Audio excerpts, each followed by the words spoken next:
Nanti kapan? Saya kan belum di manajemen, kalau udah oke.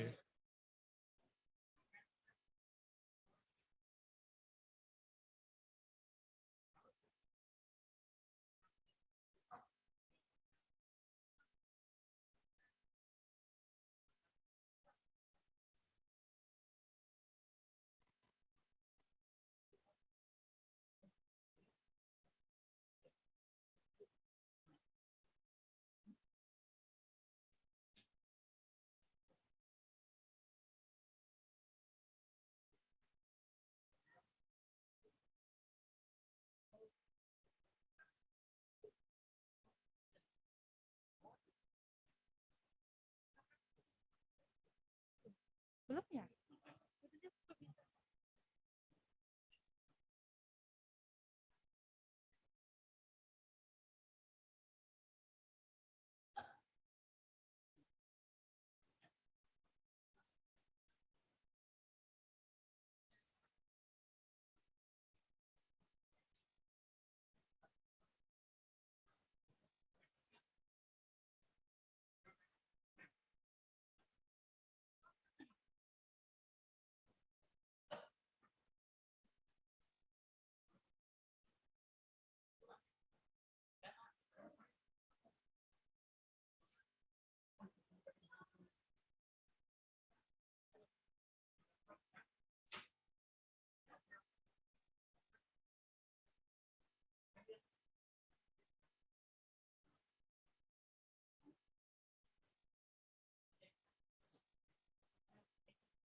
Selamat pagi.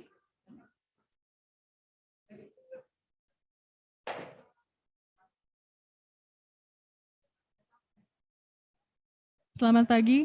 Acara akan dimulai sebentar lagi. Mohon kerjasamanya untuk mengisi barisan terdepan terlebih dahulu dan juga mematikan perangkat komunikasi yang digunakan.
Sekali lagi kami mohon kerjasamanya untuk mengisi barisan depan terlebih dahulu. Untuk mahasiswa yang masih duduk di barisan paling belakang, mungkin bisa bantu maju ke depan.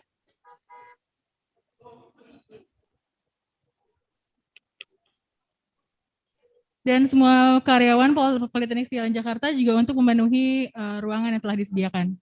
Terima kasih.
Komitmen dan nilai dasar ASN.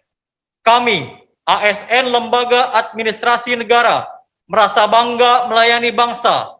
Mari kita wujudkan ASN berakhlak, berorientasi pelayanan, akuntabel, kompeten, harmonis, loyal, adaptif, kolaboratif.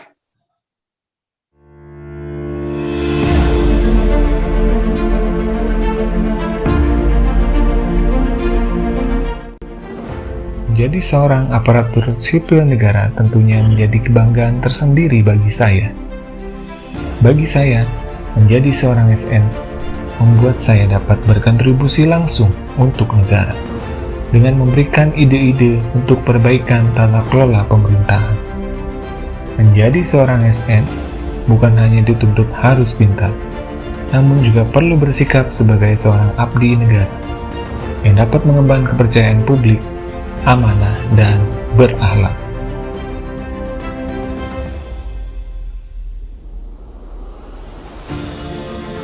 Seorang ASN perlu selalu responsif terhadap kebutuhan publik, memberikan pelayanan berkualitas demi kepuasan stakeholder dan masyarakat.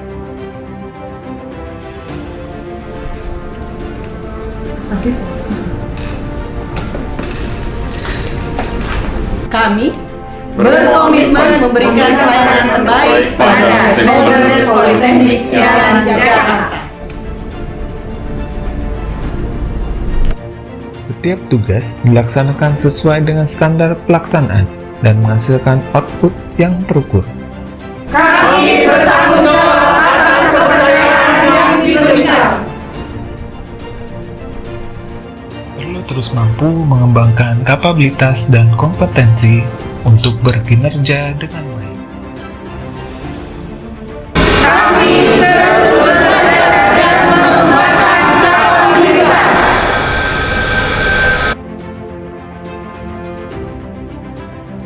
Menghargai setiap perbedaan dan menjadikannya warna-warni keberagaman yang kondusif dan harmonis. Kami saling peduli dan menghargai perbedaan. Pancasila. Pancasila. Mengabdi dan menjunjung tinggi nasionalisme demi kepentingan kesatuan negara Indonesia. Kami berdedikasi dan mengutamakan kepentingan bangsa dan negara. Terus berkreasi, proaktif, dan menyesuaikan diri dengan perubahan dan tuntutan zaman. Dan antusias dalam menggerakkan ataupun menghadapi perubahan. Terbuka untuk bersinergi dan bekerja sama untuk menghasilkan output yang lebih baik. Kami Membangun kerjasama yang sinergis Politeknik STIA LAN Jakarta.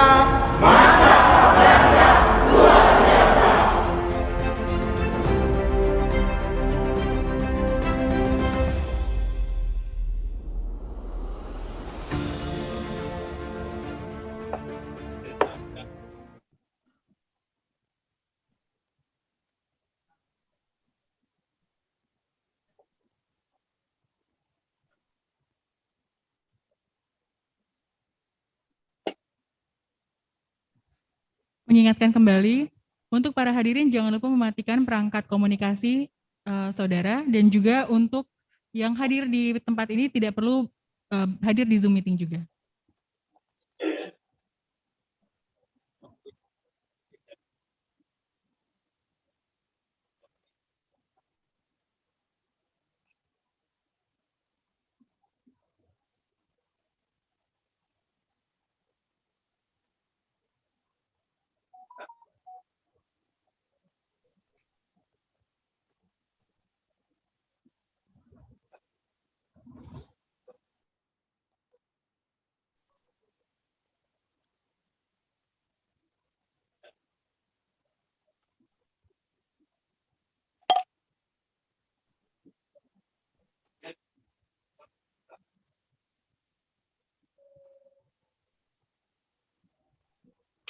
Ini materinya pakai yang ini ya, yang terakhir itu ya.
Welcome Professor Nurliah Nurdin and Mr. Stephane Dovert.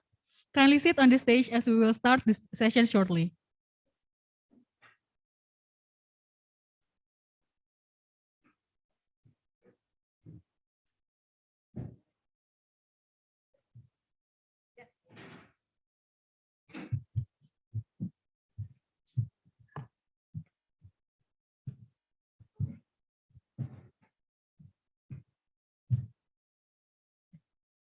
To all audience, please be seated and mute your communication device.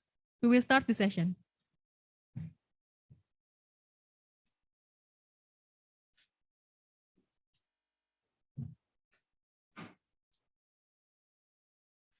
Assalamualaikum warahmatullahi wabarakatuh. Good morning, ladies and gentlemen. Welcome everyone.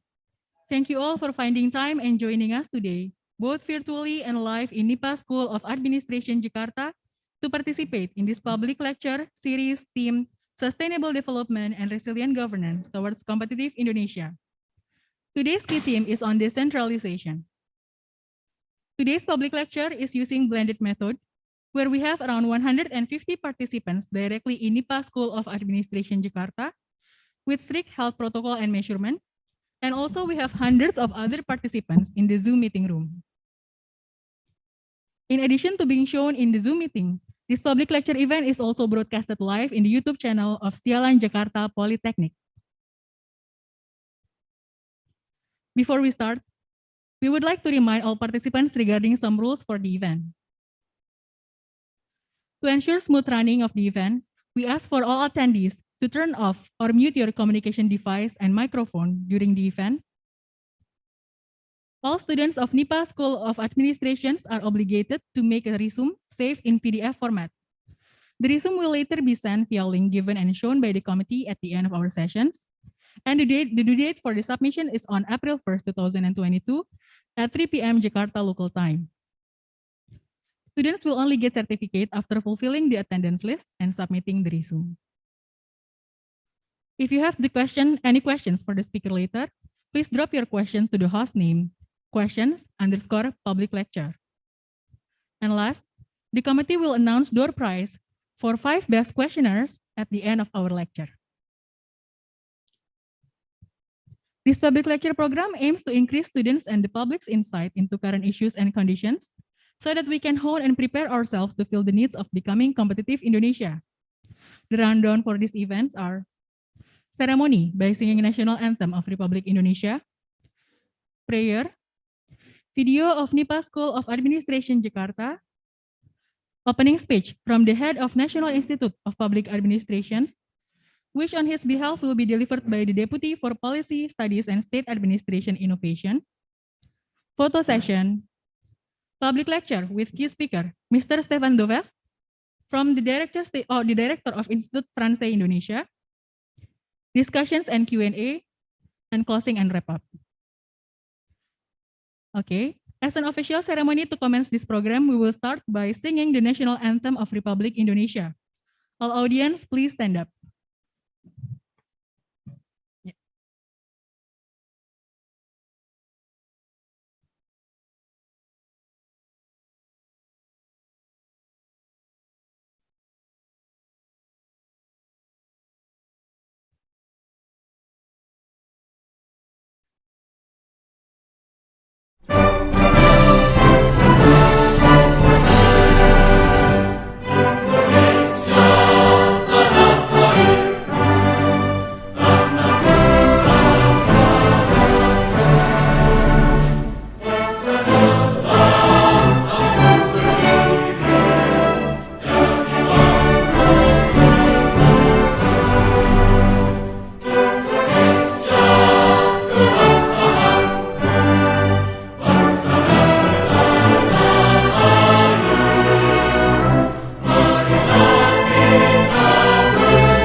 All audience, please be seated.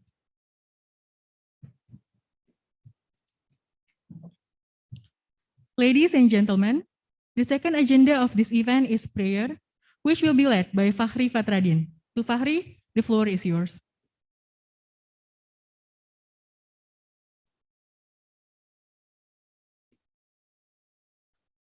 Assalamualaikum warahmatullahi wabarakatuh. Alhamdulillahirabbil alamin wa bihi nasta'in wala umuri dunya waddin wassalatu wassalamu ala asyrafil anbiya'i wal mursalin wa ala alihi wa sahbihi ajmain. Amma ba'du. Marilah sejenak kita bersama-sama menundukkan kepala, bermunajat kepada Tuhan agar kegiatan kita hari ini diberkahi dan bisa berjalan dengan lancar. Bagi yang muslim akan saya pimpin, dimohon untuk yang lainnya menyesuaikan. Al-Fatihah. A'udzubillahi minasyaitonirrajim. Bismillahirrahmanirrahim. Alhamdulillahirabbil alamin arrahmanirrahim maliki yaumiddin. Iyyaka na'budu wa iyyaka nasta'in ihdinas siratal mustaqim. Siratal ladzina an'amta 'alaihim ghairil maghdubi 'alaihim waladdallin. Amin. Bismillahirrahmanirrahim. Allahumma sholli ala sayyidina Muhammad wa ala ali sayyidina Muhammad. Ya Allah, ya Rahman, pada hari ini di ruang serbaguna Politeknik STIA LAN Jakarta, kami berkumpul hendak menyelenggarakan acara kuliah umum dengan memohon ridho dan izin-Mu. Berkahilah semua langkah dan perbuatan kami, dan jadikanlah kegiatan kami hari ini sebagai ibadah dan ilmu yang bermanfaat kepada kami. Ya Allah, ya Wahid, Engkaulah yang maha mempersatukan. Kami mohon perkuatlah persatuan di antara kami. Janganlah Engkau biarkan ada perpecahan di antara kami. Jadikanlah kegiatan ini sebagai perekat persaudaraan, serta dapat mempererat silaturahmi kami. Ya Allah, ya Ghafur, Engkaulah yang maha pengampun atas segala dosa. Ampunilah dosa-dosa kami, dosa orang tua kami, dosa para pemimpin-pemimpin kami, dosa para pejuang dan para pendahulu kami. Lindungilah kami dalam rahmat dan ampunan-Mu. Ya Allah, ya Mujib, Engkaulah yang maha mengabulkan doa. Perkenankanlah doa dan permohonan kami. Rabbana atina fid dunya hasanah wa fil akhirati hasanah wa qina adzabannar. Subhana rabbika rabbil izzati amma yasifun. Wassalamun alal mursalin. Walhamdulillahi rabbil alamin. Wassalamualaikum warahmatullahi wabarakatuh.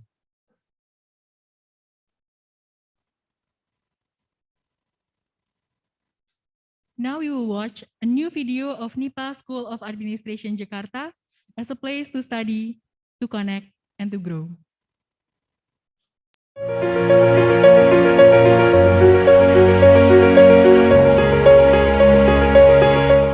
Selamat datang di Politeknik STIA LAN Jakarta. Kampus kami menerapkan protokol kesehatan bagi setiap mahasiswa, dosen, dan tamu yang berkunjung, agar selalu aman dan nyaman untuk beraktivitas dan kuliah.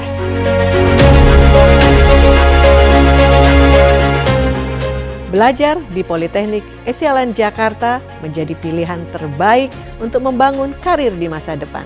Kampus dengan 10 keunggulan, menyelenggarakan pendidikan yang siap kerja, perguruan tinggi milik pemerintah, kesempatan mendapatkan beasiswa, biaya terjangkau, terbuka kesempatan menjadi aparatur sipil negara, tenaga pengajar yang kompeten, perkuliahan yang berbasis IT, serta magang di instansi pemerintah, BUMN dan BUMD, serta di pihak swasta.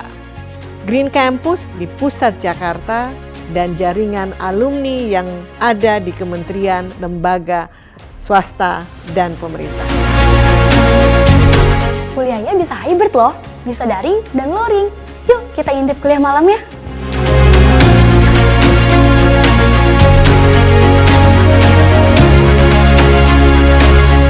Kalau mau pintar, harus sering ke perpustakaan. Yuk!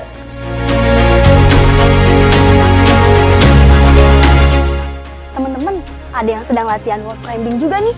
Yuk lihat!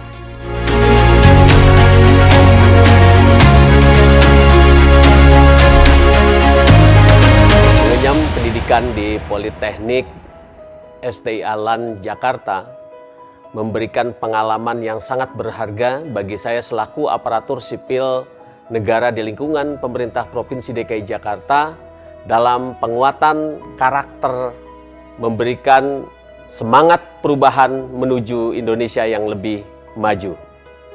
Your only limit is your mind. Perkuliahan ini membawa spirit perubahan dalam hidup saya. Saya menjadi lebih persisten, gigih, dan berkomitmen. Semangat untuk terus mengembangkan diri dengan terus belajar, mengasah kemampuan, dan pengalaman adalah kunci yang menjadi insan profesional yang kompeten, tangguh, dan unggul. Melanjutkan kuliah setelah bekerja sebagai profesional menjadi pilihan terbaik saya untuk mengembangkan diri. Penting bagi saya untuk mengakselerasi kemampuan untuk lebih maju. Satu hal yang mendorong saya melanjutkan kuliah pada program studi doktoral administrasi pembangunan negara di Politeknik STIA LAN Jakarta adalah untuk mendukung karir saya sebagai pejabat fungsional analis kebijakan ahli media. Sistem pengajaran dan perkuliahan di Politeknik STIA LAN disusun dengan mengedepankan konsep kepemimpinan untuk membentuk karakter pemimpin-pemimpin di bidang pemerintahan yang unggul di masa depan.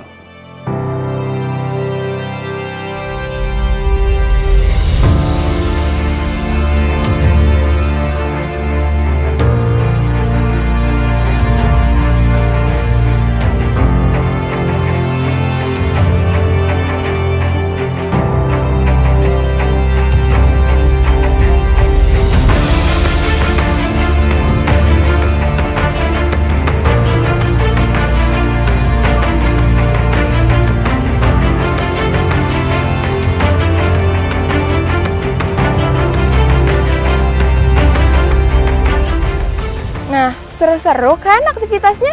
Ditunggu di Politeknik STIA LAN Jakarta. Sudah siap berubah? Ayo berubah. Berubah. Berubah. Berubah. Berubah. Berubah. Berubah. Berubah. Berubah. Lebih baik. Lebih unggul.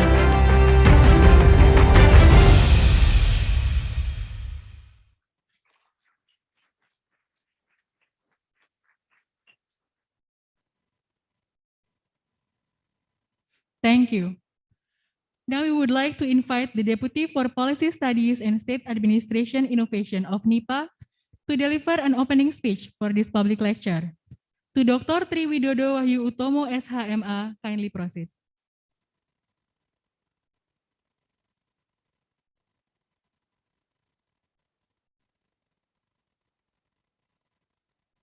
Unmute. Bismillahirrahmanirrahim. Assalamualaikum warahmatullahi wabarakatuh. Good morning, ladies and gentlemen. May peace, mercy, and blessing of Allah be upon you.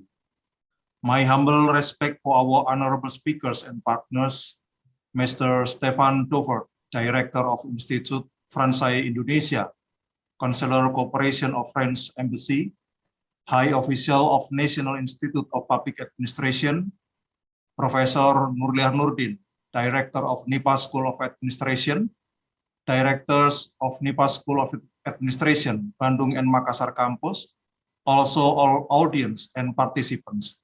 Thank you for the attendance and enthusiasm. My dear colleagues, ladies and gentlemen, on behalf of the head of LAN or NIPA, I would like to express my sincere gratitude and welcome you to the public lecture series on sustainable development and resilient governance toward competitive Indonesia, organized by NIPA School of Administration Jakarta Campus and in collaboration with the French Embassy. Representing the chairman of NIPA, we are hoping that a public lecture on theme decentralization would be able to achieve its objective in providing an effective forum for academic practitioners to advance knowledge, research, and technology for humanity. Distinguished participants, ladies and gentlemen, I would like to start by highlighting and appreciating French and Indonesian government efforts in responding to the worldwide COVID-19 pandemic. In this regard, decentralization takes a critical role to support the central government in managing the pandemic situation in each region. Decentralization, as we all know, relates closely to democratization. Over the last 3 decades, democracy has swept the globe as the fundamental value and framework for governing.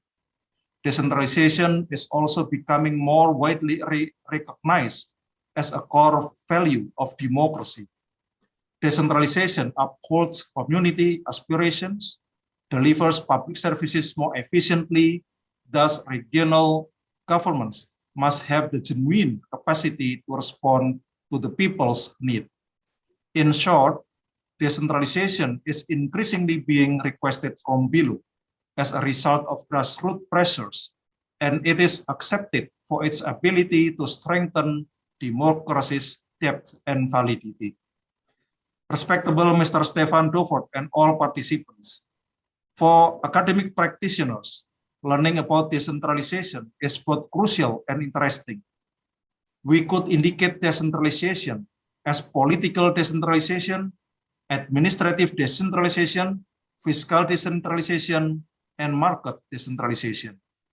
Referring to this context, having an adequate understanding of decentralization is necessary so that we can perform analysis on each type of decentralization, both theoretically and practically. Indonesia has been experiencing symmetric and asymmetric decentralization for decades.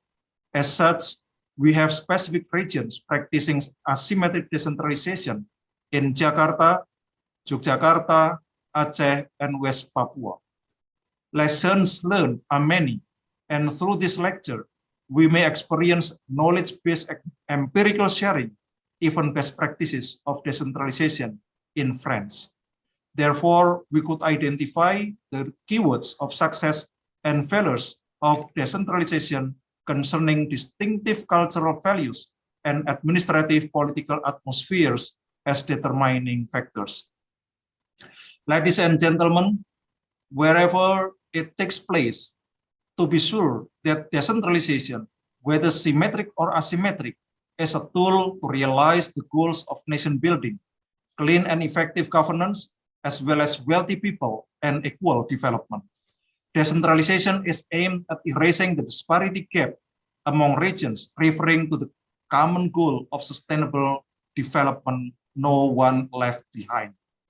Pursuing this goal, the authority of local governance, in accordance with the legal framework on regional government, is mandated for local officials to regulate and manage their own regions, as well as assuring the achievement of sustainable development goals. In the practical realm, decentralization concerns more on how it provides welfare. It relies on the principle of good governance and the roadmap of national development planning. Within this context, the National Institute of Public Administration takes a role as part of central government in attempting acceleration of innovative regional development. We committed to continue performing capacity building for regional development and addressing challenges of decentralization practices in the era of uncertainty. Last but not least, NIPA and NIPA School of Administration deeply appreciate the French Embassy for this kind of cooperation. It surely motivates us to accelerate the exchange of ideas and scaling up of good practices. We look forward to discussing more partnership agendas. Thank you and Assalamualaikum warahmatullahi wabarakatuh.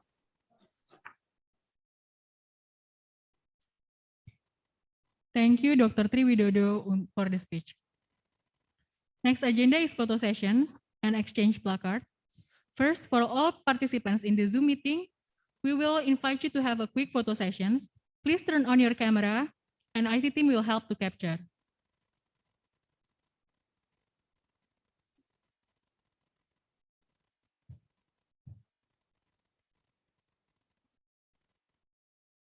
Okay. Please do this gesture.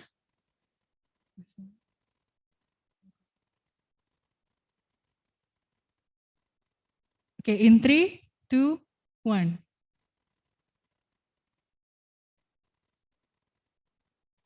Thank you. Moving on to next sessions, we will commence exchange placard from the NIPA School of Administration Jakarta with Institut Français Indonesia and continued with group photo.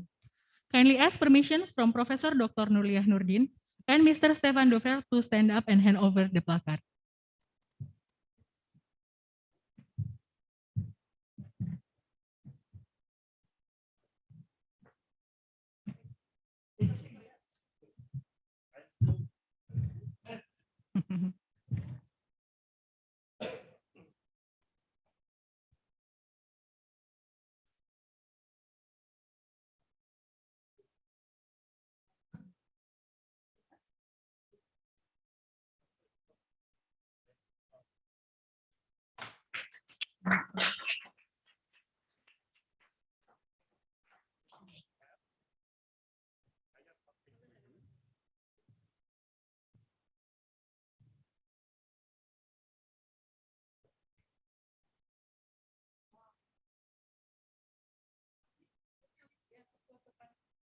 Amin.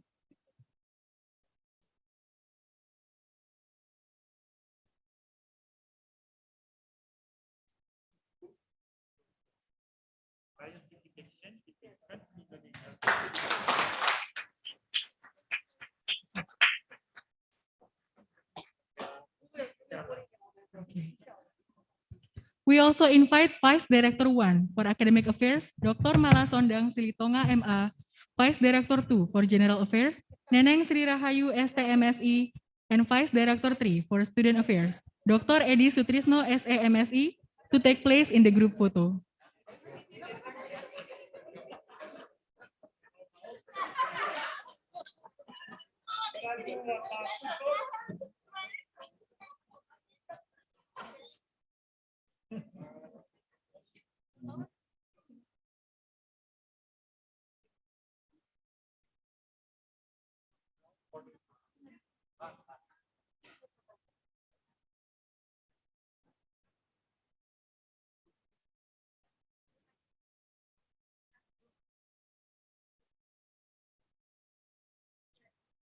Okay, thank you for your cooperation.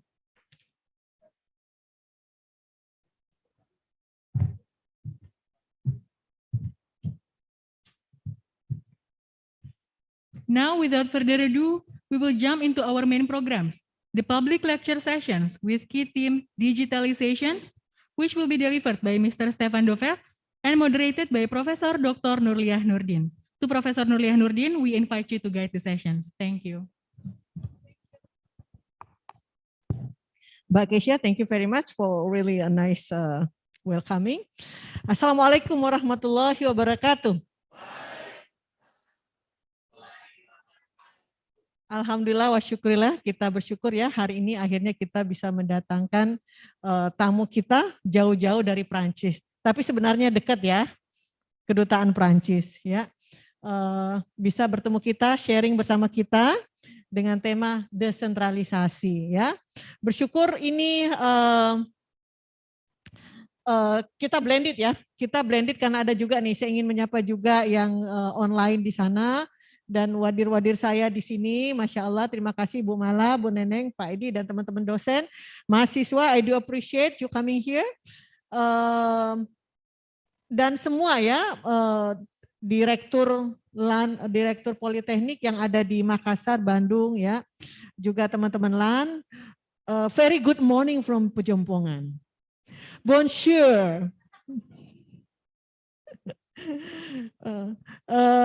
Pagi ini kita sangat senang ya karena kita akan belajar tentang desentralisasi. Ini saya jadi gugup juga nih ya. Sebenarnya saya sudah tulis ini.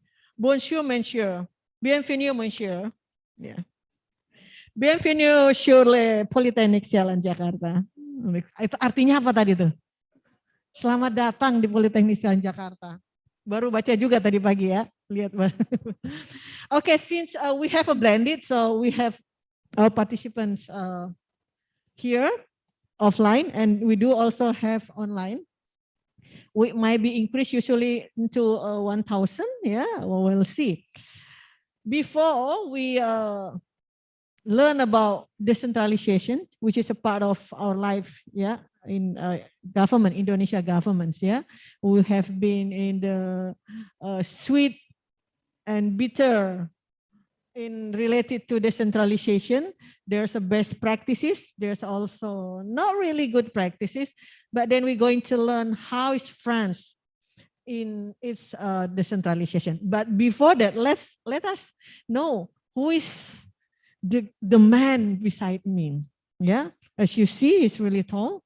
Yeah, everyone may see. Oh, maybe when you're a child, your mom will feed you with these long beans. Kacang panjang ya, gitu. It's really tall. So he is Stephane Dovert, and he's currently as head of corporation. And we are here currently to start over the cooperation with France Embassy, and he's the one head of cooperation Embassy of France Indonesia since 2019 up to now. Yeah, it's around more than 2 years. And he actually can speak Bahasa a little bit. Yeah, so it will be blended. his experience, his long experience, has been designated to some countries, yeah, Korea, Saint Lucia, Kuala Lumpur, Paris for sure, Rangoon, Thailand, Vietnam, yeah, so many countries already he has visited, and for sure he has also learned about what is the country and inside and its culture. Currently, he is Indonesia, and he is really welcome to be with us, to share with us on the decentralization. Before we talk about decentralization in France, let us compare a little bit France and Indonesia. What's the difference? For some research that I've done, certainly that France become one of the 5th countries, yeah, UN country. The 5th, the 8th, yeah, the 8th most GDP, highest GDP, which is Indonesia in the rank of more than 100, yeah.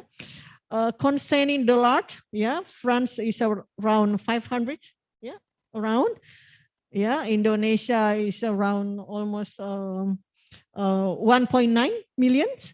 For populations in France around 67 million. Indonesia is around 270, yeah. The GDP also difference, yeah, it's a hard.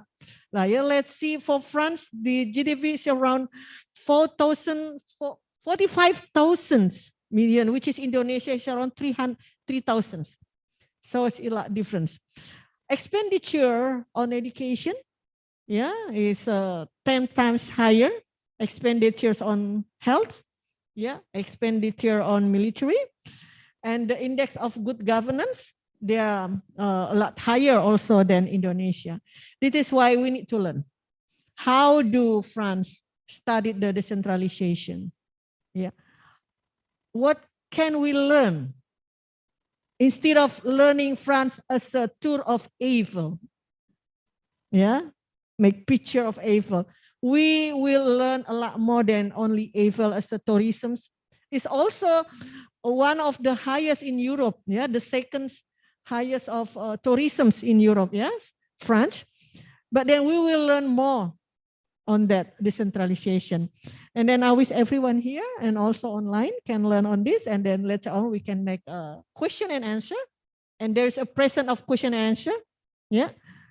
Is there a scholarship?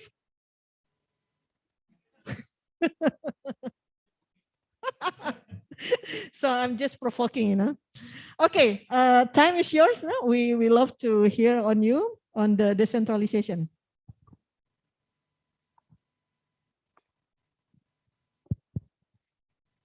Terima kasih Bu Nuria. Terima kasih atas sambutan. Saya senang sekali kalau di sini pada hari ini.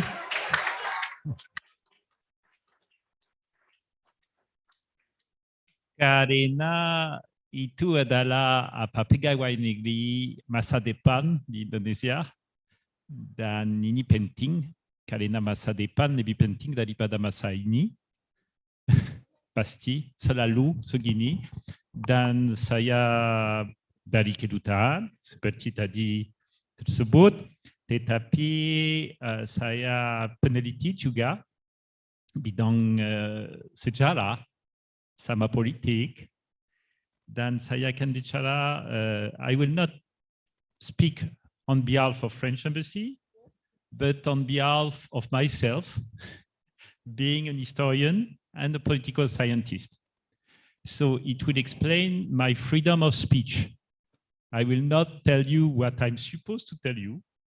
I will tell you what I think I should tell you for you to experience and to think a little bit more about what decentralization is coming from, where does it coming from, and why are we doing decentralization? How did it come in France? And how did it come in Indonesia? And it will be a very personal point of view, because I will tell you my point of view about Indonesia as well. Personal point of view, I insist. So first of all, before starting my small lecture, I want to ask you a question.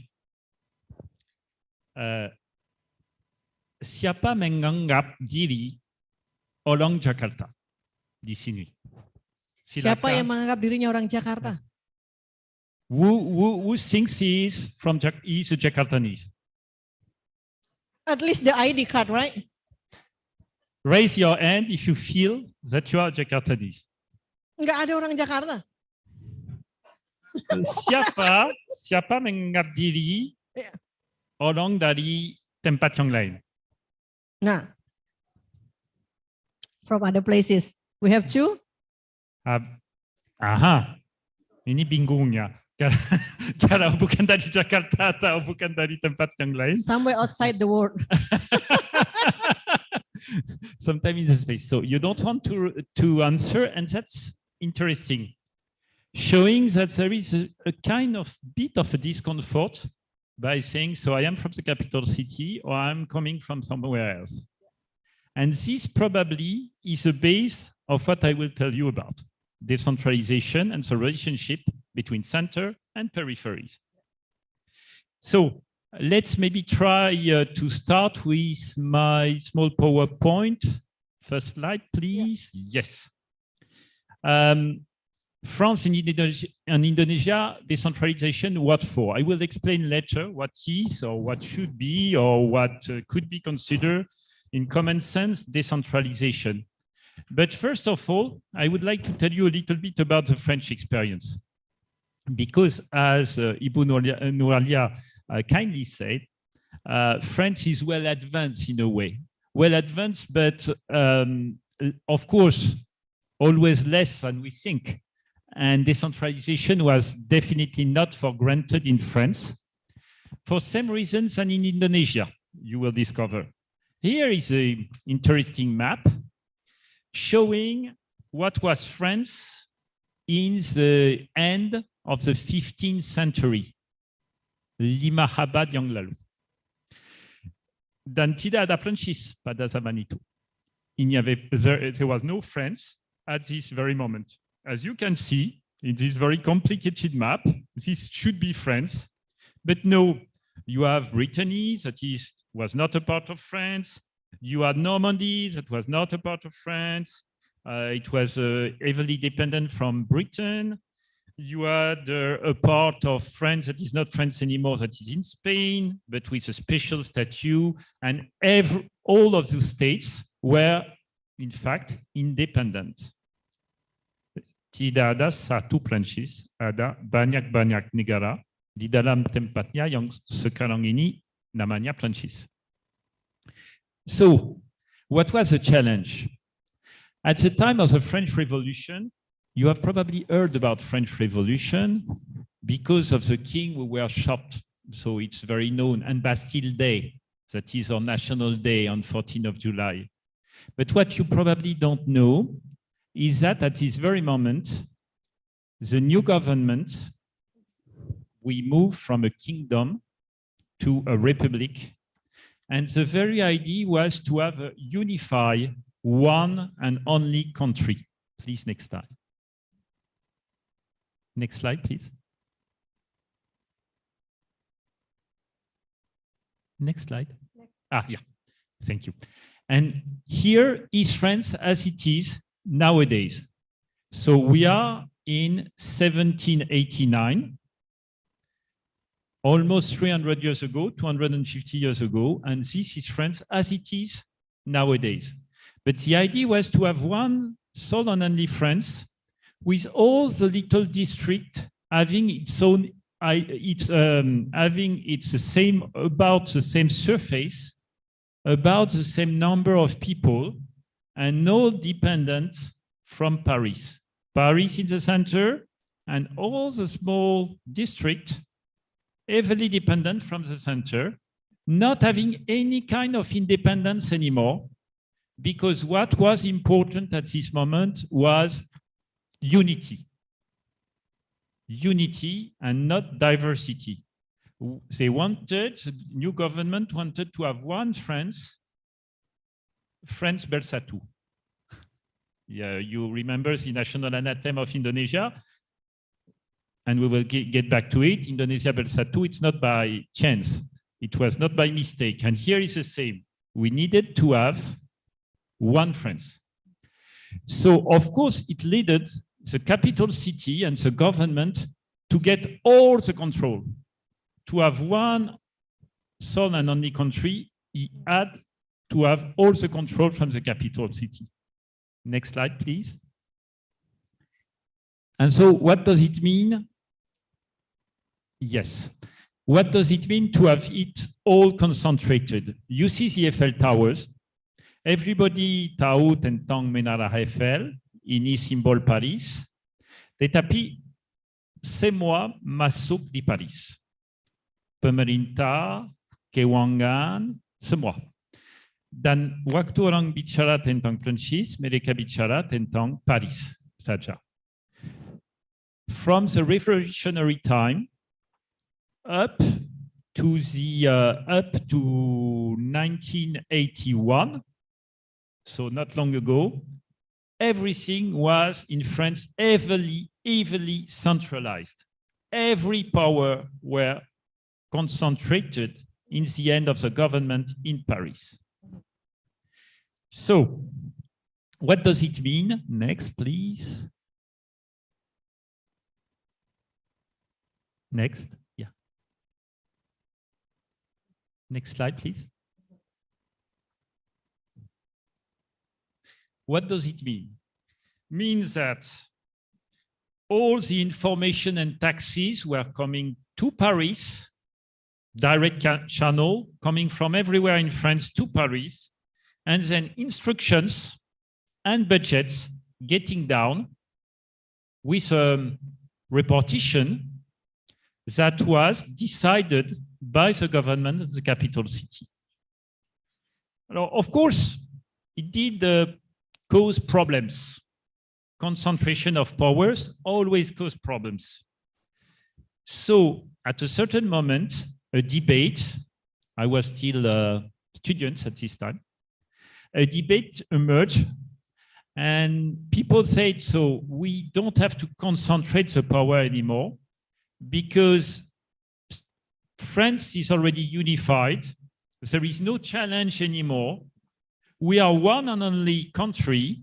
Nobody will challenge it.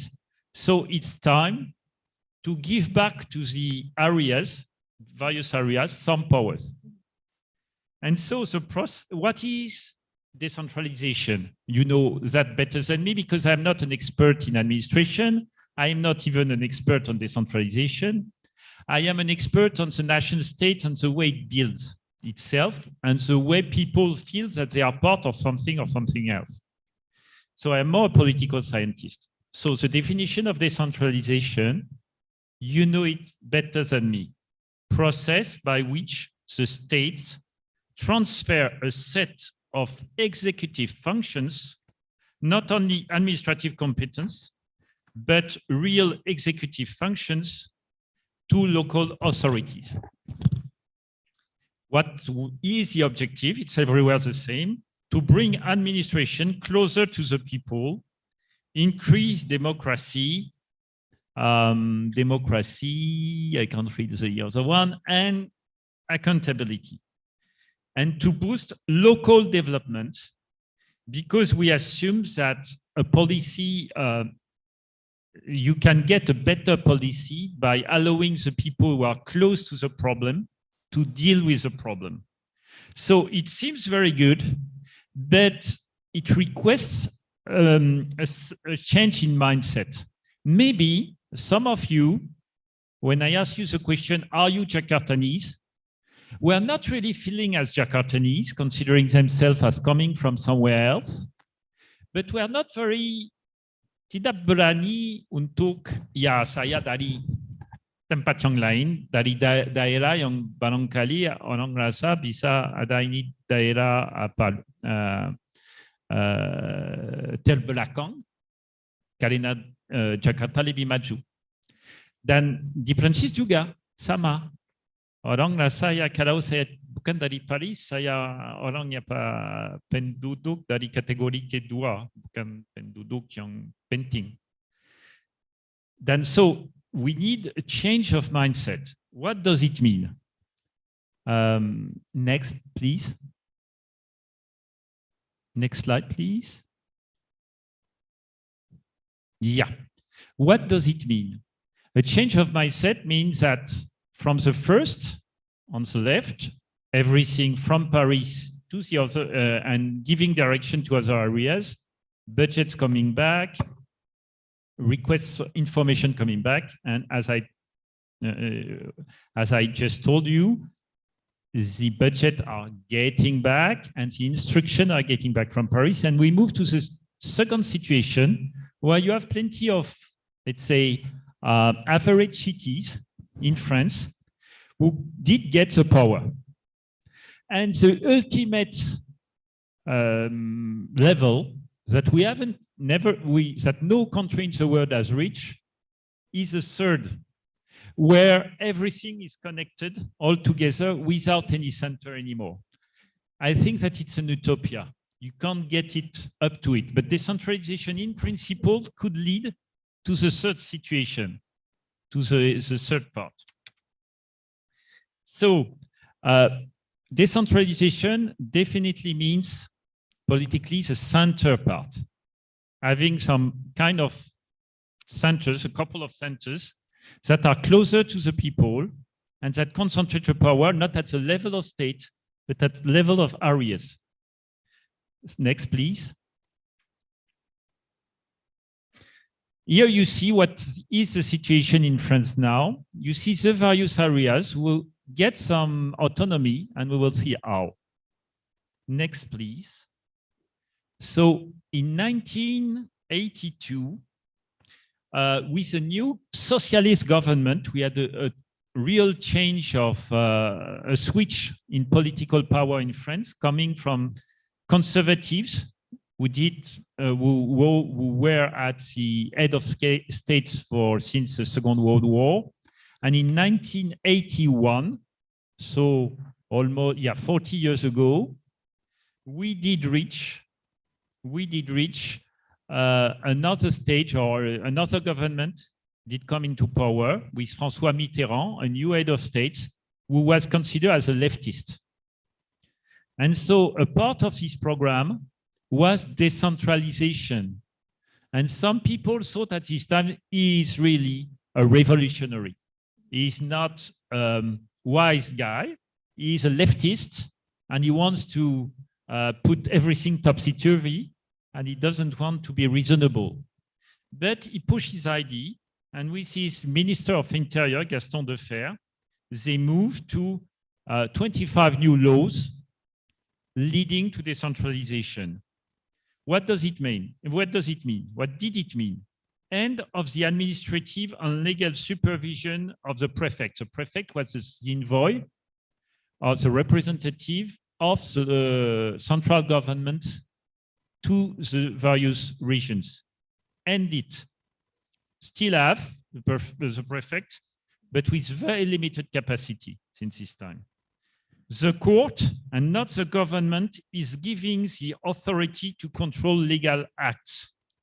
Means that courts, that is not centralized, could give legal acts, and then prefect executive functions are transferred to head of regional and department councils. And this is crucial. Means that the people will vote in their own region for the people who will ultimately have the power in hand.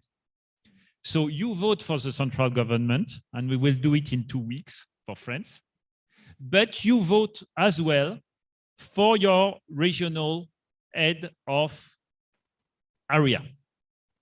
And this made the difference, because before it was a prefect sent by the central government, not elected by anyone, and now the head of every region, every area is elected by people.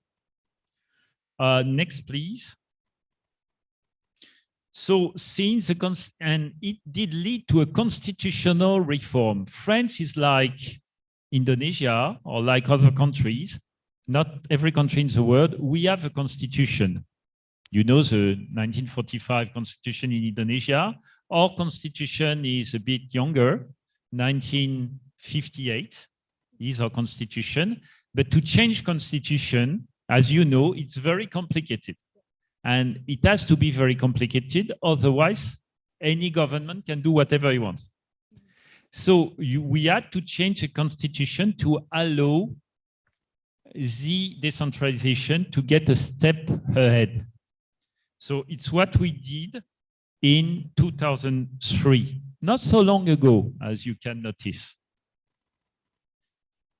And so ever since, we have increased the autonomy and competencies of the various areas.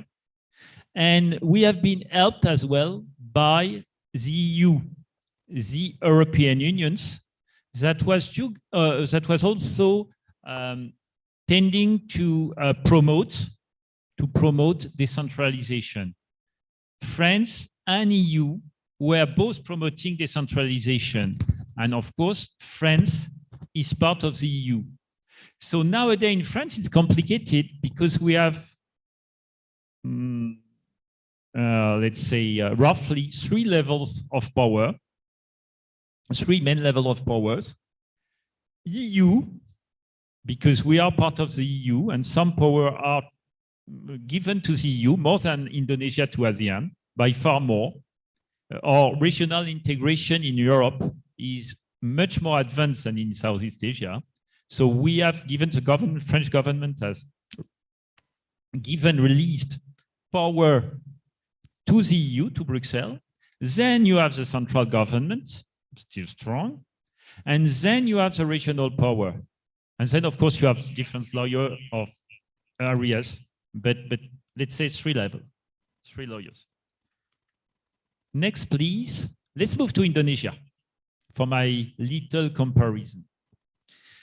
What I will tell you will maybe be a little bit shocking for some of you, because I will tell you the truth. It's exactly like in France 500 years ago. No France at this moment. There was no Indonesia before Indonesia. No Indonesia before Indonesia. Yes, logical. No Indonesia before Indonesia. Mean that before 1945, there was no Indonesia as such. And it's very important to consider. I used to write a couple of articles and even books on the idea of the first nationalists like Sukarno or Hatta, who had a vision for Indonesia. Of course, they were nationalists, and they did base their vision on some mythical states like Mojopahit or Sriwijaya, who were supposed to be Indonesia before Indonesia. But they are myths. They were no reality of power at the scale of Indonesia. I will not enter into details, but as a matter of fact, Indonesia in the beginning of the 16th century was exactly like on this map. And when I say exactly, it's not even true, because the kingdoms that are mentioned were covering a lot of sukus, a lot of smaller groups. We were not considering themselves as part of the kingdom, of those kingdoms. So the challenges for Indonesia during the after the colonial time, want to claim independence, was to get Indonesia as a sole and only country. And it's very difficult for Indonesia, more difficult than for France. Why? Because you are an insular country. And it's more difficult to unify 18,000 islands than to unify a country, a group of people inside mainland. It's more difficult, more challenging. So the idea of Sukarno and Hatta was to say, and Muhammad Yamin and others, was to say, so we want to get back to what was the colonial the colonial Dutch Indies, and to have it as an independent state. But what is important is Bhinneka Tunggal Ika. What is important is unity in diversity. Diversity is not what they wanted to promote. They wanted to promote unity, because what was not for granted was unity. Next, please. And Dutch did not help at this time. Dutch did not help because, as you know, in 1945, they were not very happy with the independence claim, and they wanted to get back in Indonesia and to recover and to get back to their initial power. It's what they wanted. And so for that purpose, they, knowing that they had to make concessions, they had to accommodate with a new situation, they promote the idea of a federal Indonesia, having not only one Indonesia, but a couple of various states inside the federal Indonesia.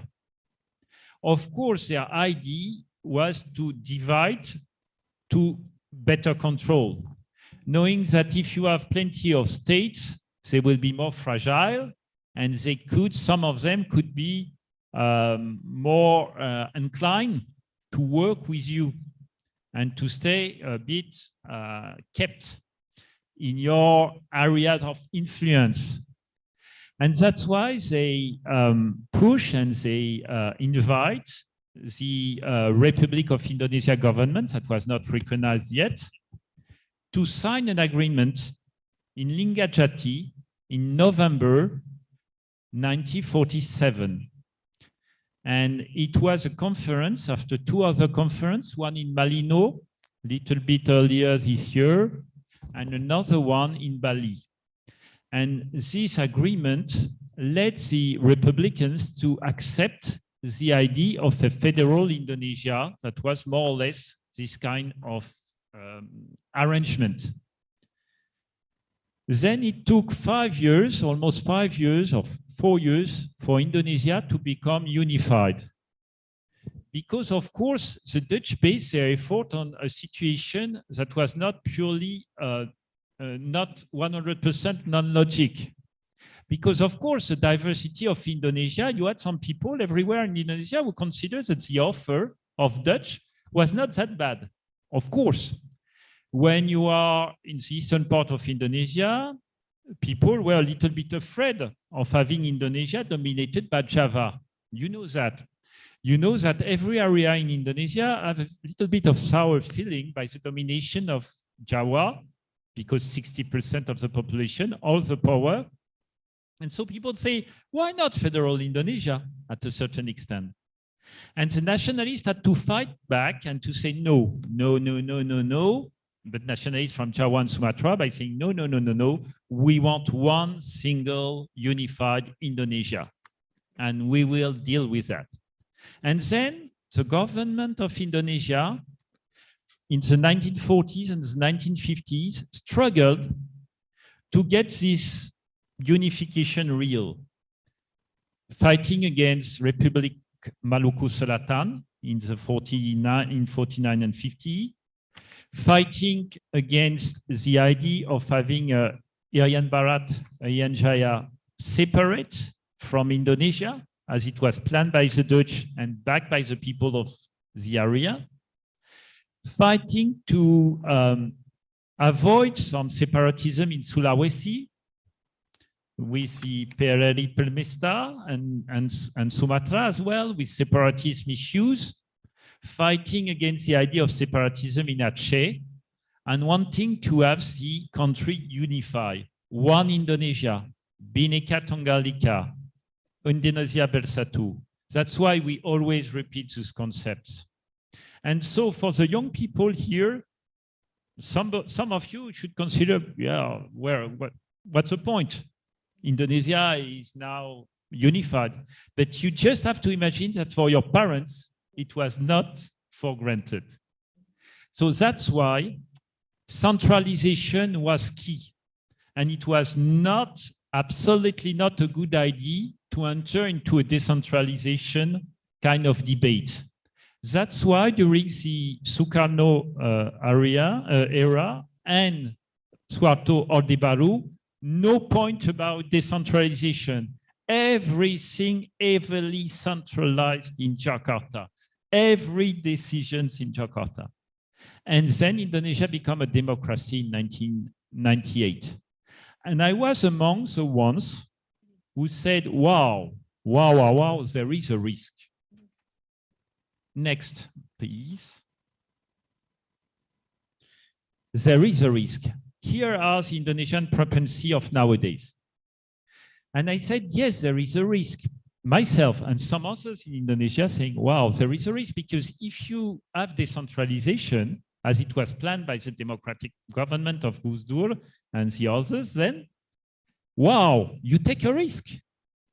Are we getting back to Lingajati? Are we getting back to the idea of a federal Indonesia where everybody will maybe seek for its own independence after a while? Wow, so risky. And I was among the ones who were a bit concerned about the idea of having this autonomy for region. But it was the idea of the government of this time, and it was very clever, but risky, but clever. Risky in another way, and we will get to it. They say, no, we will not give autonomy to province, we will give autonomy to Kabupaten. And this was the idea, because Kabupaten can't ask for any kind of independence. Of course not. A Kabupaten is small. A Kabupaten will only ask for kind of local autonomy, but nothing very serious politically. And then it did lead, let's go for the next, please. So, by the rule, as you see, if we consider that, yes, a change of regime of 1998, the decentralization process went very, very fast, because the law number 22 and number 25 of 1999, you imagine just 1 year after the fall of Suharto, of reformacy. This was the first wave of reformacy decentralization. And the central government at this time decided that government authority is shrinking to cover only defense, religion, justice, foreign affairs, debt, and financial management. All the rest will be given to district government authorities. District government authorities. Kabupaten, not province. Let's see on a map what does it mean. Next, please.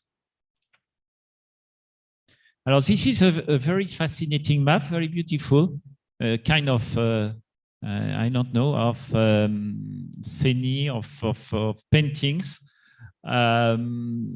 with all those various colors. Of course, it's very small, but you can see how many Kabupaten you have in Indonesia. Who knows how many Kabupaten in Indonesia? If you give autonomy to 500,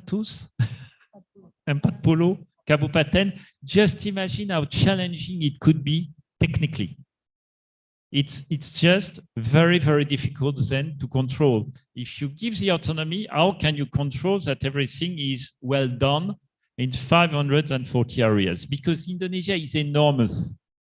As Ibu Nolia mentioned, France is 5 times smaller than Indonesia, and it's not an insular country. So it's much more challenging in Indonesia, of course. Next, please.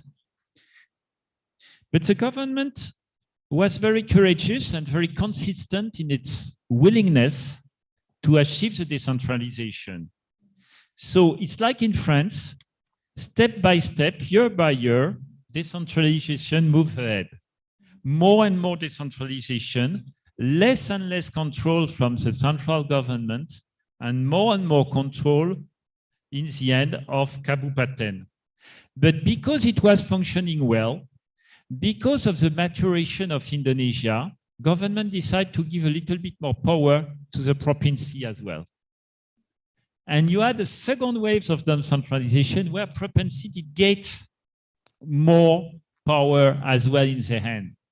So means a couple of layers: ASEAN, even if not yet a lot, central government, of course, still crucial, provinces, due to the law of 2006 and other rules and law, and then the Kabupaten that are still in the very heart of the new system. So means a couple of layers, not mentioning the special rights of the indigenous people, of the various sukus, the traditional laws that are recognized, and the special statute of some region like Aceh, and you have various kind of different powers that are distributed, of course, on historical basis, on willingness, but with difficulties. So I will not. Let's talk about the positive impacts on Indonesia. Indonesia is nowadays recognized as a great democracy, one of the biggest, largest, and more successful young democracy in the world. Just remember that 25 years ago, Indonesia was not yet a democracy. It's really impressive to see the level you have reached as a country. To give you an example, me here today would have been 100% impossible 25 years ago. I was already in Indonesia 30 years ago, and whatever I wrote about the system in Indonesia was prohibited. I had to hide myself because it was the Orde Baru, and I was even personally very much at risk. And you can't imagine that, a new generation. For you, it seems to be, oh, well, what does it speak about?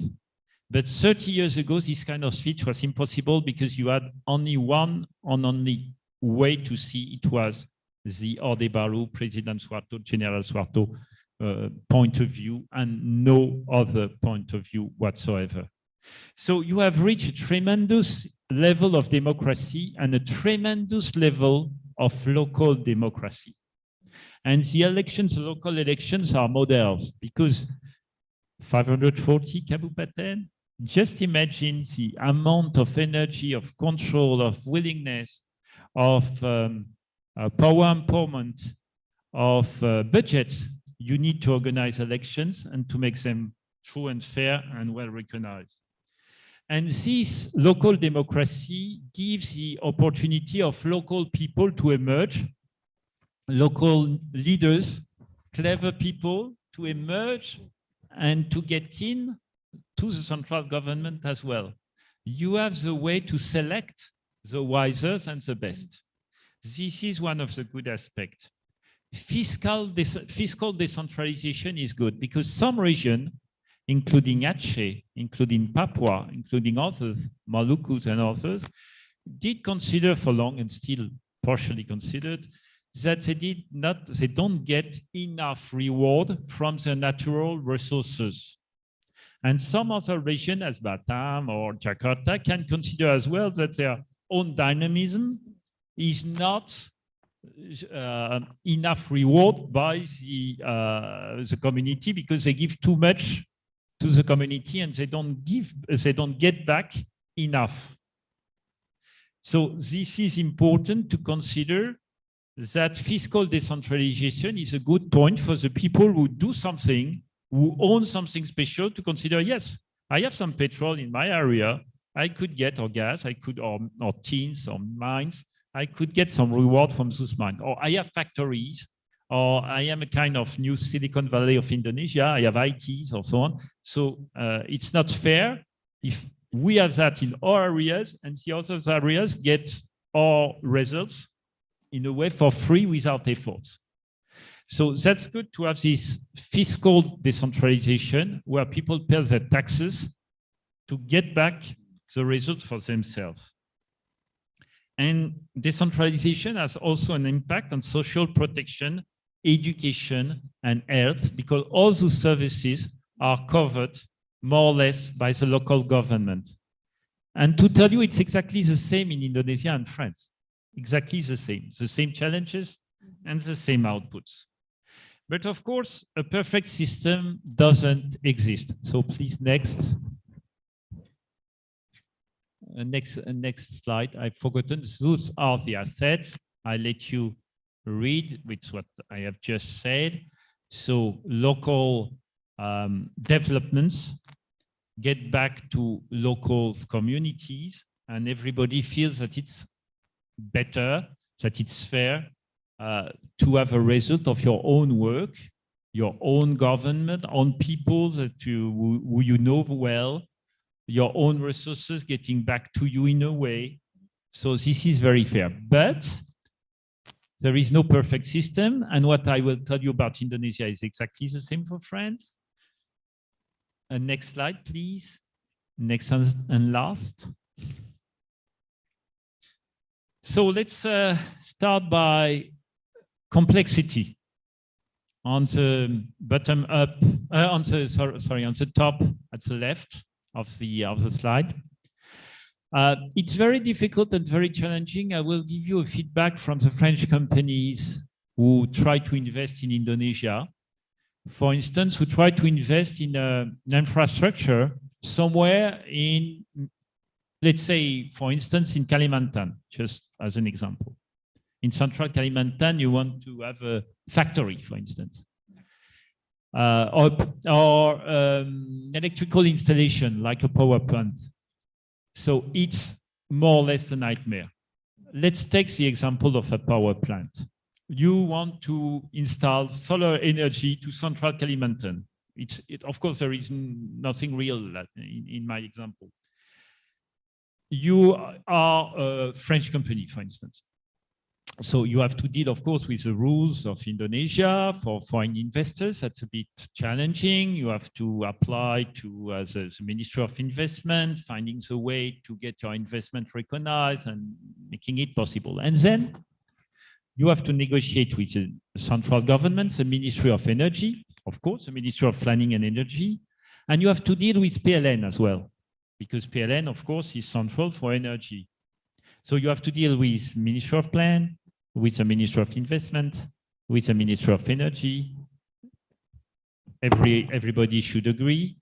And then you have to go to PLN, PLN should agree. And then the challenge starts, the real challenge, because you have to convince the Bupati.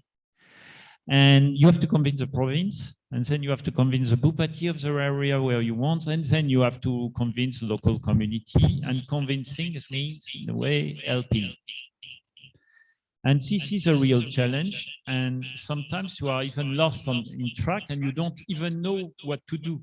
Because what I do explain to you is the global scheme, but it's very difficult to find your way, and it takes time, a lot of time, and so most of people are discouraged. The other concern, let's forget about French or whoever foreigners. Maybe, yeah. Maybe, fortunately, I'm not very far from the reach. And another difficulty is inequalities. Bottom left. You see, this is a map of inequalities in Indonesia. Of course, everybody if you base the taxes, fiscalities, repartition, according to the local resources, it's of course most challenging to have a well-balanced Indonesia. So it's very difficult because if you are a rich region, you get more than if you are not a rich region.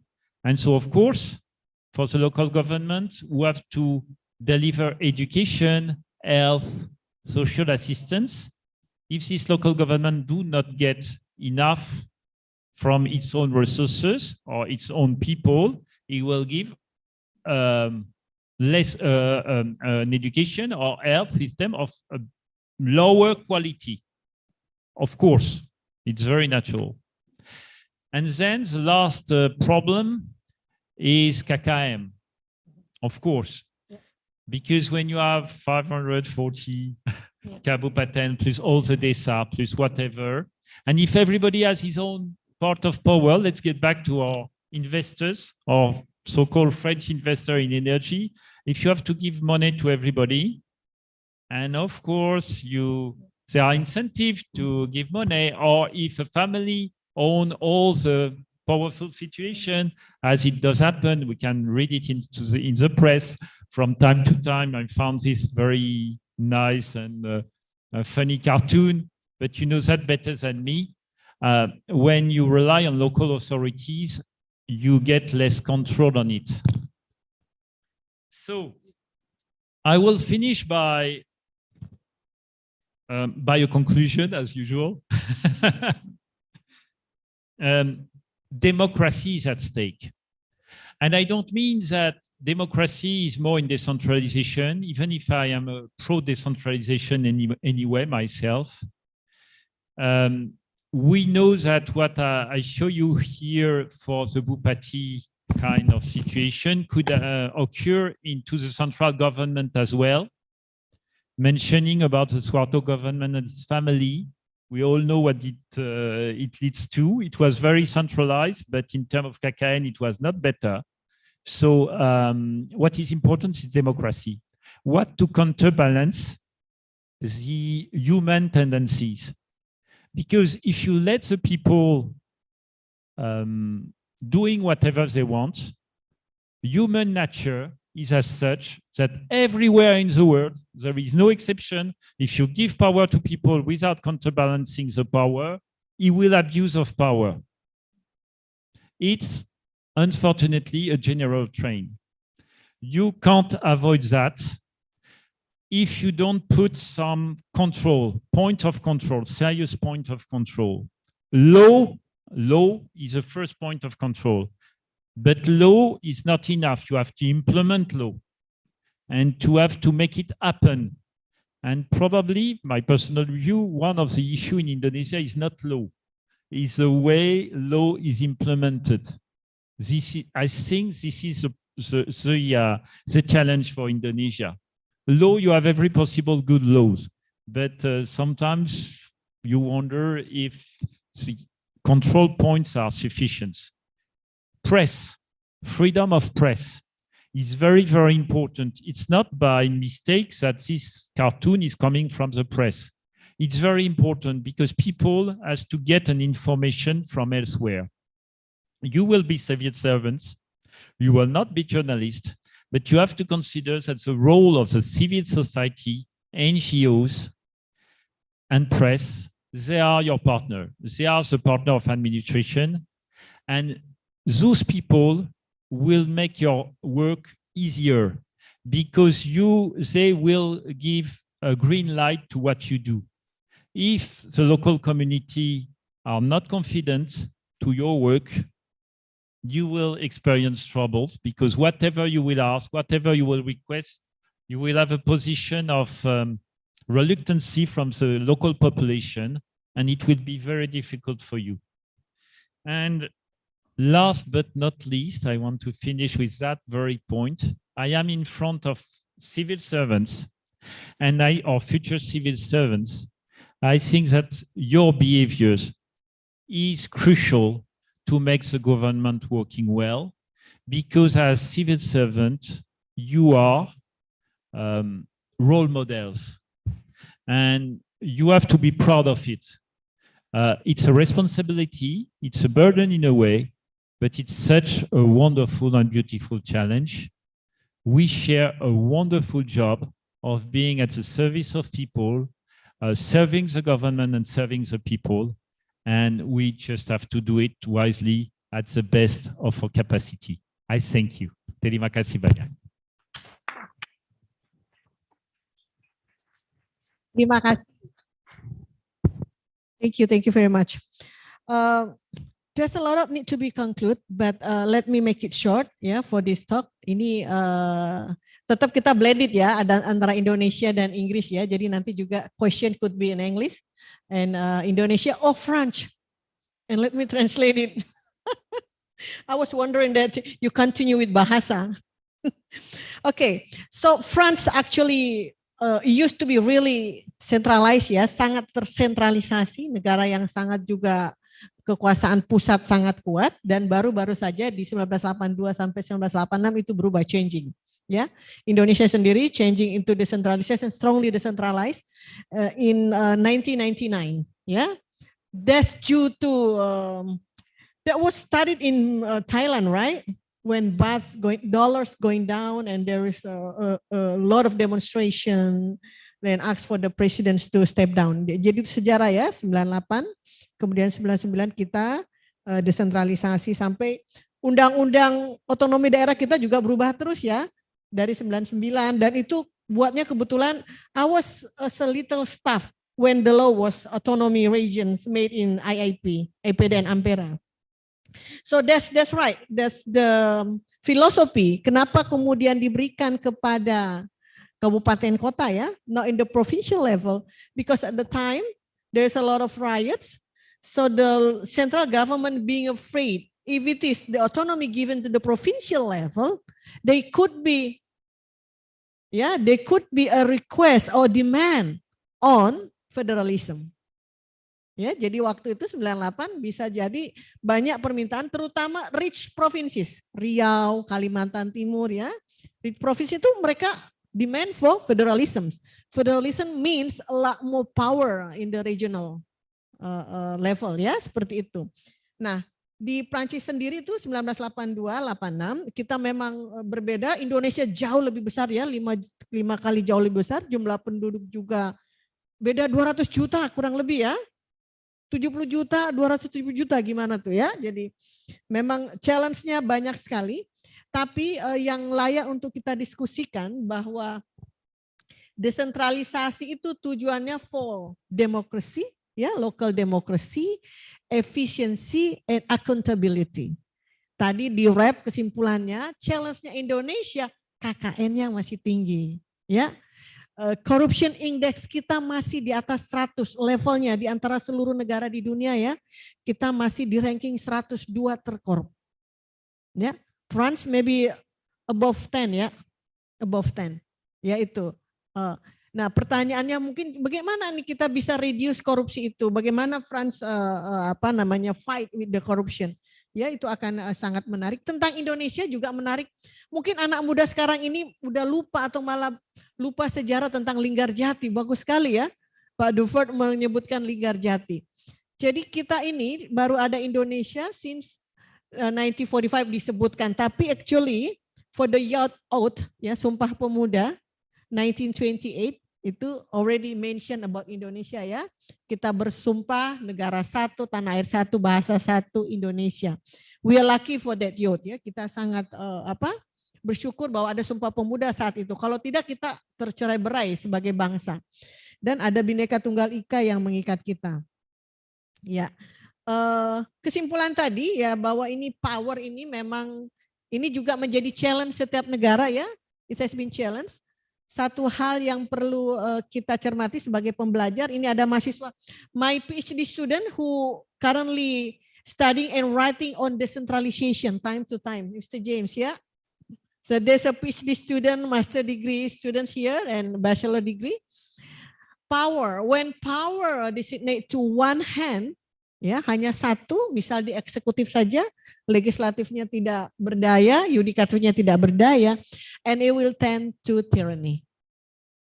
Ya, it will tend to tyranny, and then we tend to have a authoritarian country, dan itu kita harus waspadai. Tadi kesimpulannya kemudian law, kita punya a perfect law, tapi how do we implement the law? Itu yang penting. Press, nah, bagaimana kebebasan press? Even though there is a new phenomenon in Indonesia, Mr. Dovert. There's a buzzer. There's a kind of press also, but different ways. Yeah, the way they provoking issues depend on the elite issue. And the last, there's a behavior of government employee, yeah, apparatus. That's a really a good point from Mr. Dovert, that as apparatus we should be proud of ya. Kita harus bangga sebagai pegawai, karena pegawai ini sebagai pelayan pemerintah dan pelayan publik. As a government and public services. Ya, itu touchdown dengan memang LAN ini Politeknik juga state ya, state campuses, dan juga tentu anak-anak kami, our students, part of them will be state employee, maybe other also will be in the private sectors. Well, that's more and less the summary of Mr. Dovert talk. Let's go to the question and answer. Ya, question answer itu bisa berbahasa Indonesia tadi, berbahasa Inggris ya. Let's see, we do appreciate. Saya mau nih dari yang hadir dulu nih, baru nanti kita lihat chat online ya. Yang hadir dulu, kalau yang hadir boleh langsung nanya. Ya, yang hadir boleh langsung nanya, nanti kalau yang online nanti Ibu bacakan. Oke, good. Silahkan, 1 menit ya, menjelaskan apa pertanyaannya. Introduce yourself, sir. Stand up, please. Oke. Tes. Ya. Di sini aja, Pak. Sini. Biar kelihatan kamera. Ayo Pak James, maju aja sini. Okay, thank you, Mr. Stephane Dovert, from the interesting explanation or presentation. I'm Nico Andrianto from the National Institute of Public Administration in doctoral degree. I'm student in here. PhD student.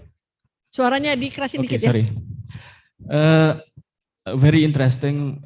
You have explained before about the perspective of history related to Indonesia, my country. But I have some question. I have a question. I have concern. In your explanation, you said that you have explained about the historical background, why today Indonesia is like what we see today. Government system, decentralization. But you was not explained about the influence of Dutch colonial. Something like it is not exist in your slide, because yes, we are coming from many sultanate or kerajaan in the past, but we have experienced Dutch colonial for almost 300 years, and in some part of this period, Dutch colonial also colonized by France. You know, when Napoleon Bonaparte, what we call it, colonized Dutch in the 16th, in the last VOC period. So, and then my question is, in your perspective, what's the influence of Dutch colonial in shaping the government of system in Indonesia? Because we inherited a continental system. It is a very French system in Napoleon era, and then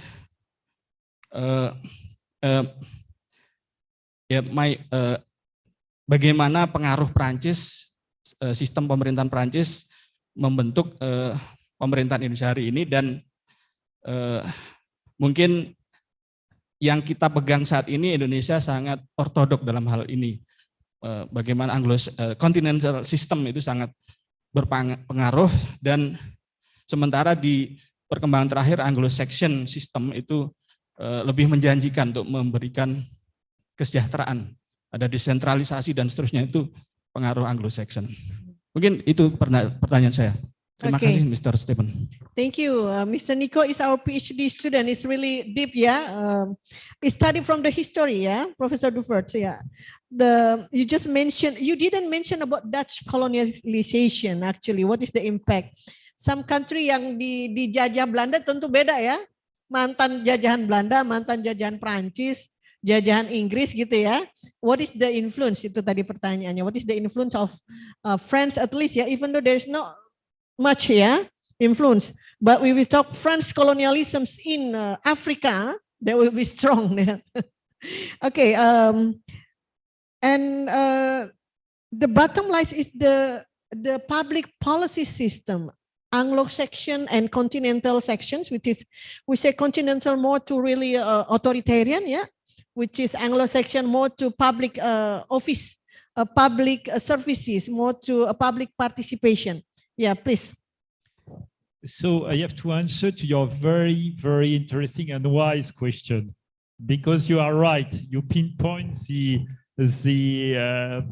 problem of my speech. Why didn't I mention the colonial time? I will tell you the truth, but it's not as to be recorded. My point of view is that Indonesia would not have existed as it is if you had not 300 years of colonial power unifying Indonesia as Dijajah. Just because they frame, in fact, what is nowadays Indonesia. But it's difficult, it's true to be heard, because for Indonesian citizens nowadays, because considering that your country is an inheritage of a colonial power is something difficult.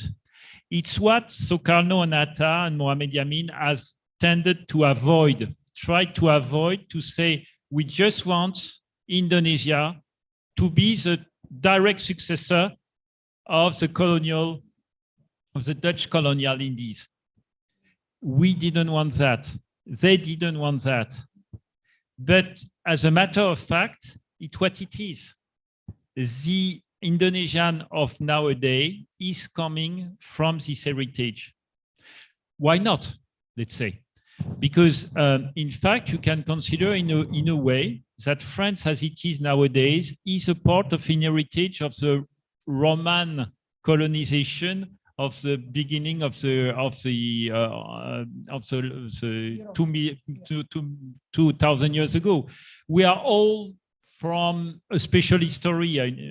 There is no state coming from the sky. We are all coming from a special background. But it's a bit difficult to admit that maybe you have been founded by people who are not here for your good. We are not in Indonesia for the prosperity and the good of the local people. But at the end, you get what you need, a country, in fact. And I have to mention one special point.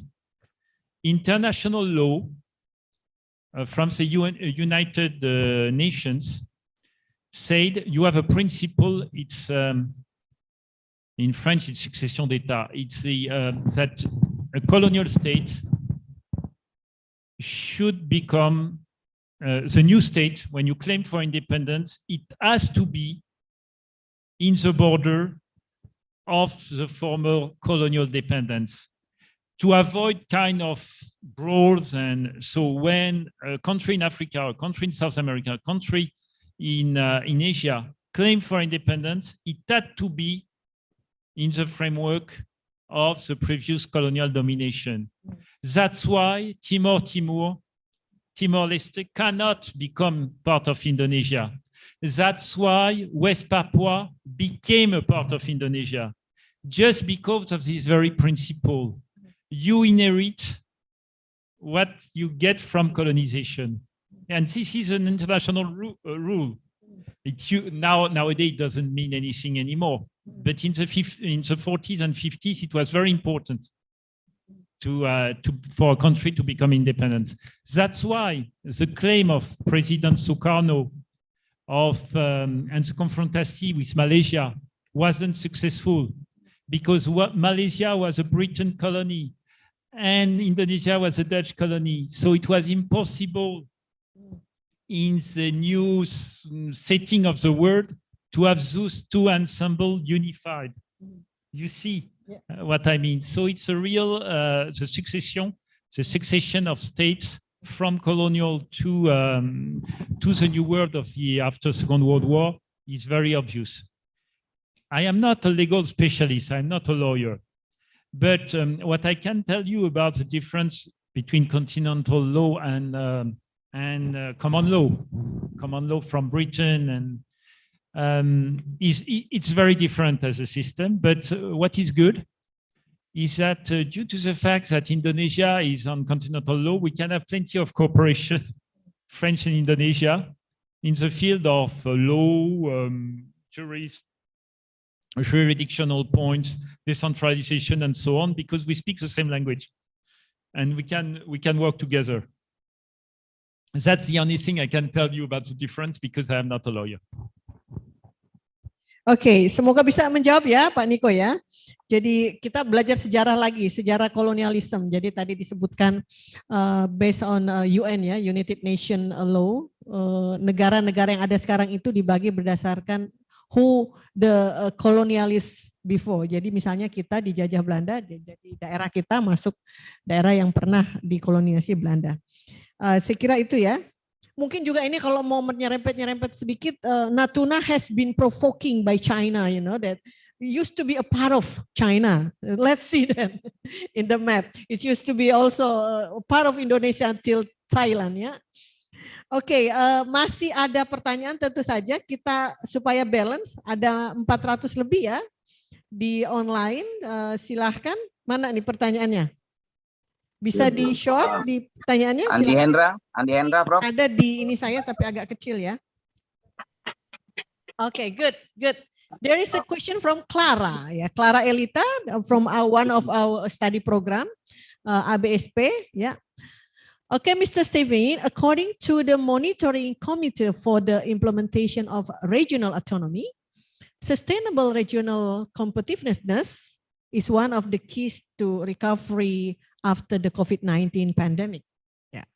However, this competitiveness has not been built in the pillars of sustainability. The competitiveness ranking in 416 districts in Indonesia found that regions with high competitiveness had problems in the environmental field. And vice versa, a number of other regions with the environmental scores had problems in the socio-economic fields. From the data concluded above, it means that if we look at today's conditions, there is no equilibrium meeting point between the economy and the environment. While when we talk about today's economic tenets, the economy and environment must be placed in a balanced proportions. The question is, how do we find equilibrium point in increasing competitiveness in the midst of the challenges of sustainable development with equality formed from the interaction of institution, policies, and performance in the long term in order to build a strong economy, sustainable environment, social inclusion, and good governance. Long explanation, but it's good question. So I have to comment one on your own mention about Natuna. Yes. Just Okay. a small comment, one more time personal, about the Chinese claim on the South China, the so-called South China Sea. I think that for the reason I did explain before, it's very risky. It's very, very risky, because if you claim on a place on the basis of your historical perception, it can lead to whatever from whoever. I will give you an example, not from China. Cambodia. Cambodia had, in the 12th century, been in the center of the mainland Southeast Asia. They were, Angkor was covering Cambodia, Thailand, Laos, and a part of Burma. A large place in Southeast Asia. So they can nowadays say, so because of our historical heritage, we claim, we, Cambodia, small state, we claim the authority on Thailand, Vietnam, and so on. And vice versa, the Thailand can say, and Vietnam can say, okay, but in the 16th century, you were part, you, Cambodia, of our territory. That's true as well. And the French can say, no. In the 18th century, or in 19th century, you were all part of France. So who can say so? So that's why international law is so important. And that's why I think that the China claim is very, very dangerous. Because if you base your claim on your own historical perception, you can easily get lost. Getting back to this question, that is more a statement, and it's very wise and interesting statement, but very wide. I will only have one comment, probably. Two comments. One is on scale. Of course, when you give more autonomy to local, to small areas, they are not in the same capacity to cover global issues than larger. Indonesia, as such, has more capacity to deal with global challenges, deforestation, marine pollution, global warming, than one Kabupaten. That's very obvious. So you have to deal with a different lawyer. And if the Kabupaten is, for instance, deciding to develop coal industry, coal power plants nowadays, when the government at Jakarta decides that they want to move to renewable, how do we deal with this different kind of approach? That's a challenge. But telling about the balance in between development and competitiveness and environments and global issues, I will say this is a personal perception. This is really a personal statement. I think that you can't be competitive in a desert when you don't have biodiversity anymore, when the level of the sea rises a lot, when you don't have land, when people have to move from their home to go elsewhere because the sea is rising, when you don't have biodiversity anymore, when you don't have fishes in the sea anymore, when you can't eat anymore, when the land is becoming dry because of the global warming, and when you don't have biodiversity anymore, and when you can't drink water anymore, competitiveness doesn't mean anything. So we probably in a country as large as Indonesia, with your power, you are one of the most, one of the stronger countries in the world, by far stronger than France. You can decide as Indonesia whatever you want. Because of your position, of geographical position as well, you are very far from the big power, very far from China, very far from other countries in a way. You can deal with your own space the way you want. And I think that sustainability is by far more crucial than competitiveness, because sustainability will make you competitive in the future and will make the new generation and the future generation competitive. What is at stake is not what will happen in the next 5 or 10 years. What is at stake is what will happen in 1 or 2 centuries. So when you lose a species of a tree or fishes or coral, you lose it forever. It will never get back. So I think this sustainability and those global issues are the most crucial thing we have to face globally, and you have to say especially in Indonesia. Okay, Mr. Dovert, to strengthen the questions, you saying that capacity is matters, which is different capacity in any levels of Indonesia, right? So based on experience in France, how do you deal with that different capacity in each level of the government? We have to, I will give you an example as an image. During the COVID time, you know that as an institution of teaching, I am the head of IFI. IFI is one of the part of the IFI activity is to teach French to people who want. We have center in Surabaya, Yogyakarta, Bandung, Jakarta, and we have some kind of sister institution in Bali, Medan, and so on. When all the doors were closed because of the COVID, what to imagine a distant learning system, as everybody did, like Mengajar Daring. You will see where I go. And all of a sudden, everybody said from every center, oh, but what about our own teachers? Because it's national, of course, it's Daring. So it's national. And we decided, as a PUSAT, as a center, to dispatch, to give a bit of teaching here, a bit of teaching there, a bit whoever is registering, whoever is enrolled. If there are plenty of students in Surabaya and few in Georgia, whatever, we don't care. We just spare wisely. And it's exactly what we do, in fact, to counterbalance. When you have a region that is struggling, you give a little bit more money than they earn, and you just give back wisely. It's like when in a family or in a village you have people who are, it's a principle of gotong royong in a way. It's you just, or of the religious, of the Islam and other religions, when people are not in position to face the lives, the Tolong others menolong, ya. try to help. Help each other. Help each other. Ya, jadi bagus sekali tadi penjelasannya ya. Jadi tadi capacity, disebut capacity, kenapa kemudian persaingan itu kita nggak bisa dapat. Tadi mention bahwa each level itu memang berbeda.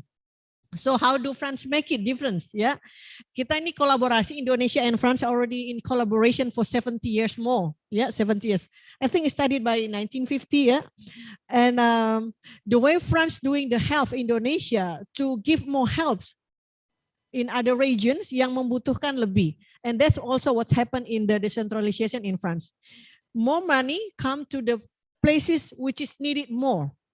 Ya, misal kalau sekarang Indonesia we have the asymmetrical decentralization for region ya, kita memberikan 4 desentralisasi asimetris. Kita menganggap Papua membutuhkan gitu kan, kita berikan more money over there ya, regional autonominya, otonomi khususnya di sana. Aceh dengan spesialisasinya, Jogja dan Jakarta ya. More or less the same.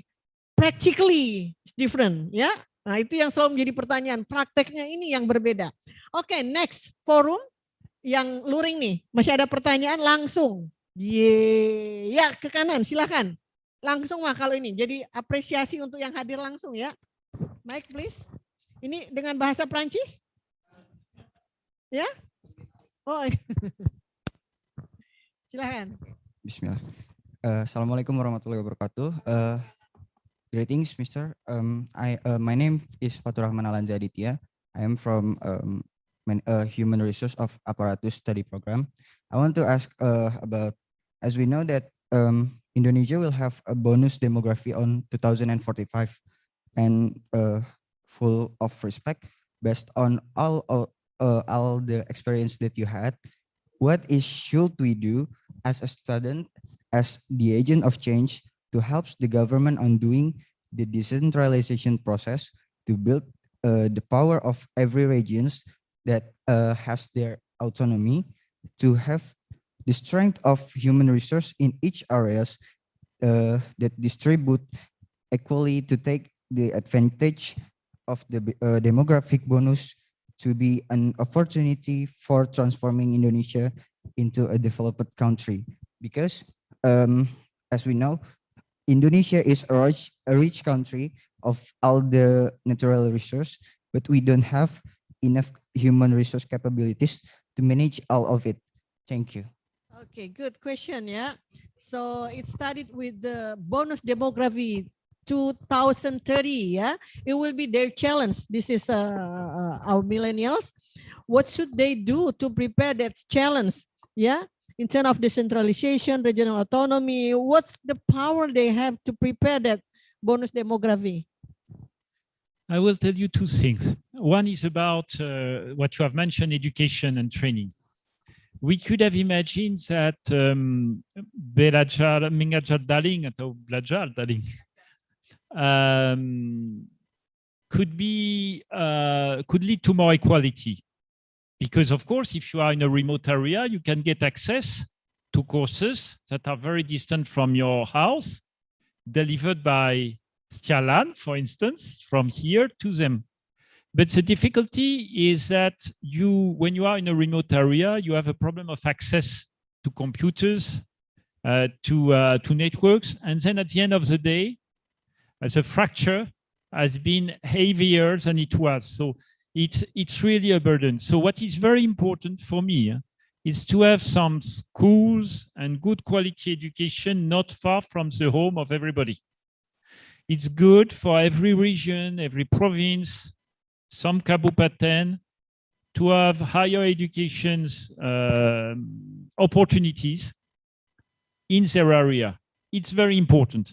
So it's important to counterbalance. It's like what we just said about regions. It's the same for university. It's important to counterbalance the difference of levels in between university.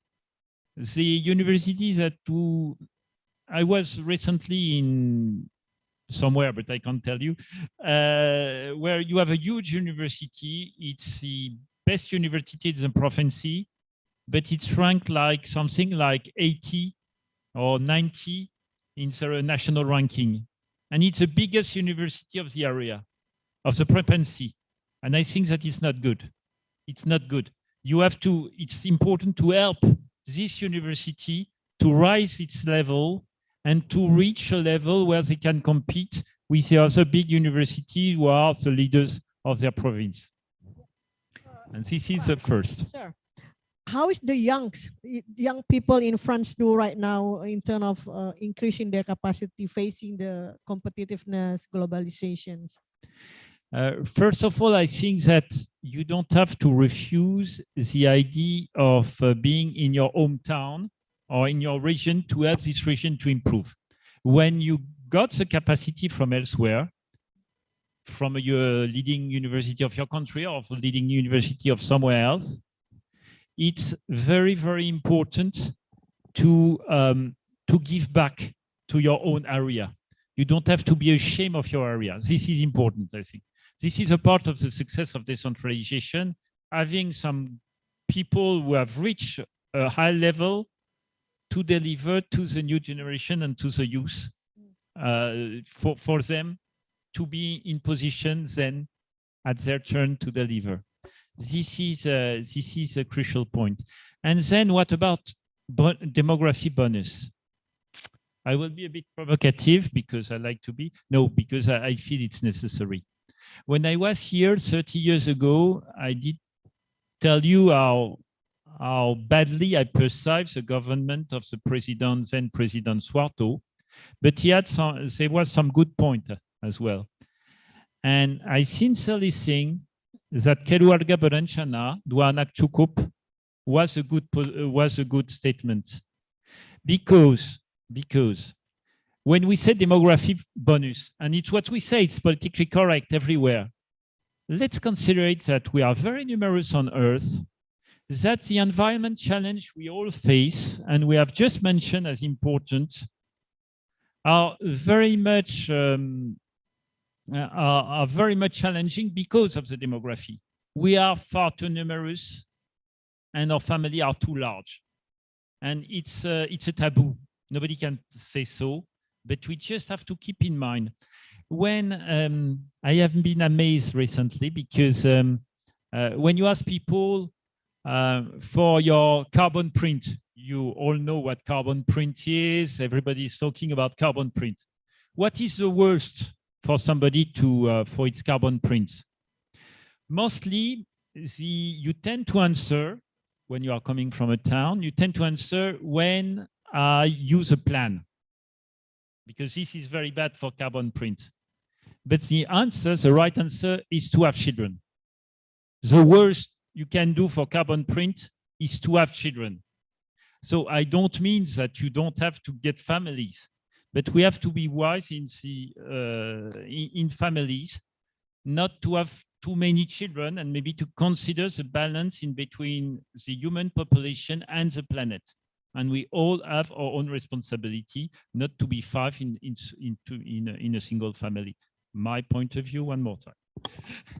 Good point, Mr. Dovert. So tadi jawabannya itu dengan bonus demografi, kalau di sekarang di Prancis itu rata-rata semua meningkatkan kapasitas mereka.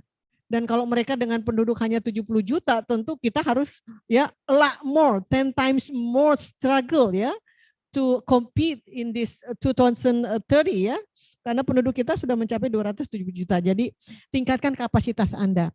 And more, it's not only that university level should be balanced the capacity, but also to be certified in certain skill. Nah, itu penting tuh. Kenapa sampai supir-supir aja harus datang dari luar sana, karena supirnya ada sertifikasi, kita nggak ada sertifikasi. Even the driver, Mr. Dovert, even the driver, they should have a certification of a driver, ya. Jadi itu juga challenge ya kita di Politeknik ini ya, mahasiswa semua. While you here, you have to improve your capacity. Okay, next, let's go to the online questions. Yes, the second one. Ini yang bertanya ada hadiahnya loh. Yeah. Okay, this is from, namanya sama atau Sam? Ya, same E, maksudnya same dapat E gitu ya. Udah ujian belum dapat E ya.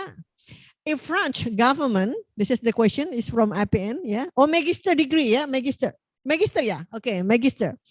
If French government may be given the opportunity to run in, hello, what did you say? This is not right question. This is really not right question. So if French government may be given the opportunity, are you welcome France to govern us? No way, Jose. Catat nih yang bertanya nih.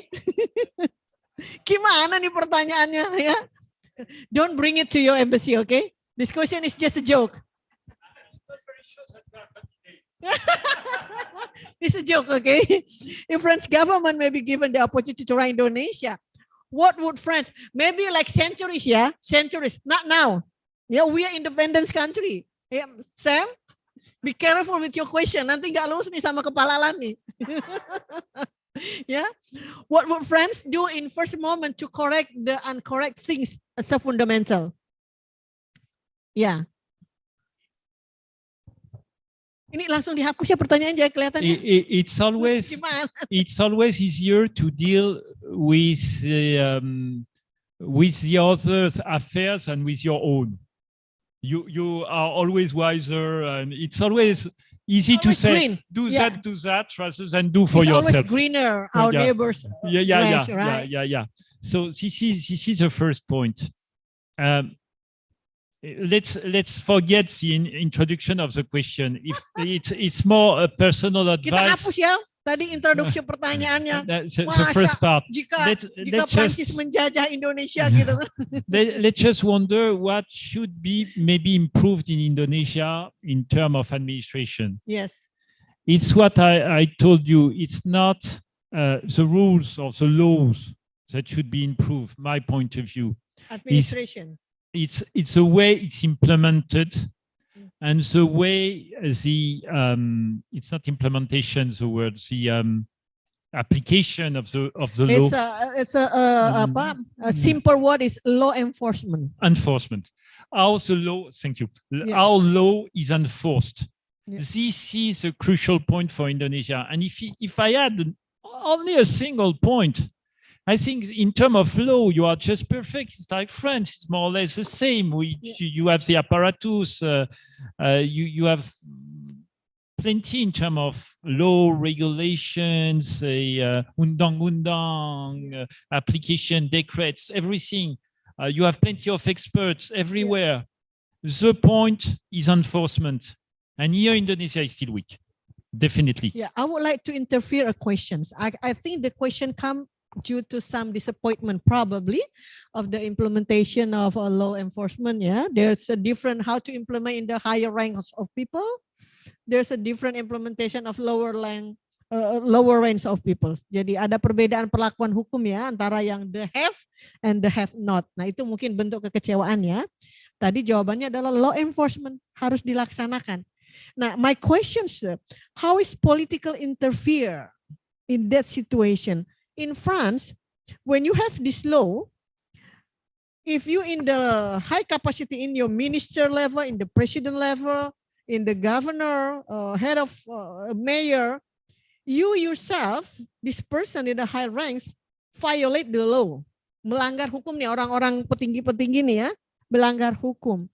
Is there any political intervention? Okay, you save it because you're the high rank. How do this implement the law? In fact, separation of power is a key. Okay. when somebody is in responsibility of something, nobody could interfere. Even the president can't say anything. In Indonesia, it's much more flexible. Of course, you have an anti-corruption body, you have everything. Supreme Court, you have everything. But everything is more or less connected. You have some linkage or some interference in between. And I think that in France, we are more strict with the principle. If the president, if somebody at the proper level say, from a legal point of view, President Macron, you are wrong and you will change, he will change because he has no other choice. And that's good because sometimes it gives the countries the possibility to avoid much trouble. I will just mention, I'm sorry for that, but I will just mention United States. Why? I think Donald Trump was not maybe the wiser president ever. But you have seen that he had maybe a minor impact on the policy of United States. Why? Just because of the separation of power. He didn't make much more wrong things, even if he was inclined to do. He was a terrible president, but because of the systems that was quite strict, quite strong, he had no possibility to do dumb things. And I think it's the same in France. We have separation of power. You have the High Court, you have the Conseil Constitutionnel, you have the courts, various courts who are absolutely separate from executive power. The chamber, the parliamentarians, Senate, Parliament, they are very, very powerful. They have I don't know if they are powerful, but they are their own scope of power, their own responsibility, and nobody else can interfere. And when somebody tries, because of course you have ministers who try to, you have really a fight back, and the press is there, and everybody is there to say, wow, and the minister is dismissed or is sacked. This is the rule. In Indonesia, whenever, for instance, somebody is accused of corruption in Indonesia, then he go to the court, then he receives, I don't know, he's put in jail, and then after a while, he gets some, I don't know, alleviations, he had some solution. And this could, my point of view, if I had something to change, is enforcement. It's not the rule, it's enforcement. Good point. I think some of our students right now, especially in the PhD level, master level, they got the point why these political issues come everywhere in executive, legislative, judicative. They can influence each other. Why? Because we don't implement that separation of power. We distribution of power, distribute the power to executive, legislative, judicative. We do not separate the power. That's why it's mixed up. It can influence each other. That's why also the political issues almost everywhere. The hand of the politics almost everywhere. As you mentioned, the KKN, corruption also. It's hardly to touch down because the judicative, can be interfered by executive. Maybe to add a point, and I will repeat what I have already said. You don't have good leaders and bad leaders. You have leaders under constraints or not. That's the point. You can't say, he's very honest or he's dishonest. You can't base your analysis on this kind of points. You have to make people honest and to make people fair. And to make them fair, it's by the law and by the enforcement of law. I am absolutely convinced that in France, if you allow a minister or whoever to do whatever he thinks is good, you will have plenty of abuse of power. And it's the same in Indonesia. You don't have difference in leadership or in state of mind of the leader. It's just a difference in control of the leaders. Nobody is good or nobody is bad. Well, never, nowhere. Good point. So we start to learn there is no bad leaders or good leaders. The only appear is the systems. Is the system make it bad or good? So we have to keep it the law enforcement. Jadi perlakuan hukum itu yang membuat kita menjadi baik. Makanya kalau ada yang melanggar ya kena sanksi, ya enggak, yang berprestasi kita kena apresiasi ya. Begitu ya Bu Mala ya. Oh, udah senyum-senyum nih Bu Mala. Baik. Kita lanjut lagi ya. Tadi sudah ada pertanyaan. Wish, ada yang lagi senam di sana ya. I think he's in Mandalika right now. Ya, Hendra? Ya, Andi Hendra, would you make a question? He's my PhD student. Ya, Yes. Dia dari mana nih? Thank you very much. Introduce yourself. Yes, thank you Suara very di much. unmute. Yes, thank you very Suaranya much. unmute Prof. dulu. Please, your voice, okay. please. Is this my voice? It's okay? Very small voice. Small voice? Ya, coba Is it agak teriak-teriak clear, dikit Prof? gitu. Is this clear, Prof? Is this my voice here? So small. So small. Okay, Prof. Let's. I have Hold some on. question. Pakai speaker dulu di situ. Hold. Yes. Ya. Go. Is it okay? Okay, go on. Okay, thank you very much for Prof. I am the student of Prof in the IPDN doctoral program. And thank you very much for Mr. Stephen. Let me ask some question. The point is when we hear about French, the popular we hear about Eiffel Tower.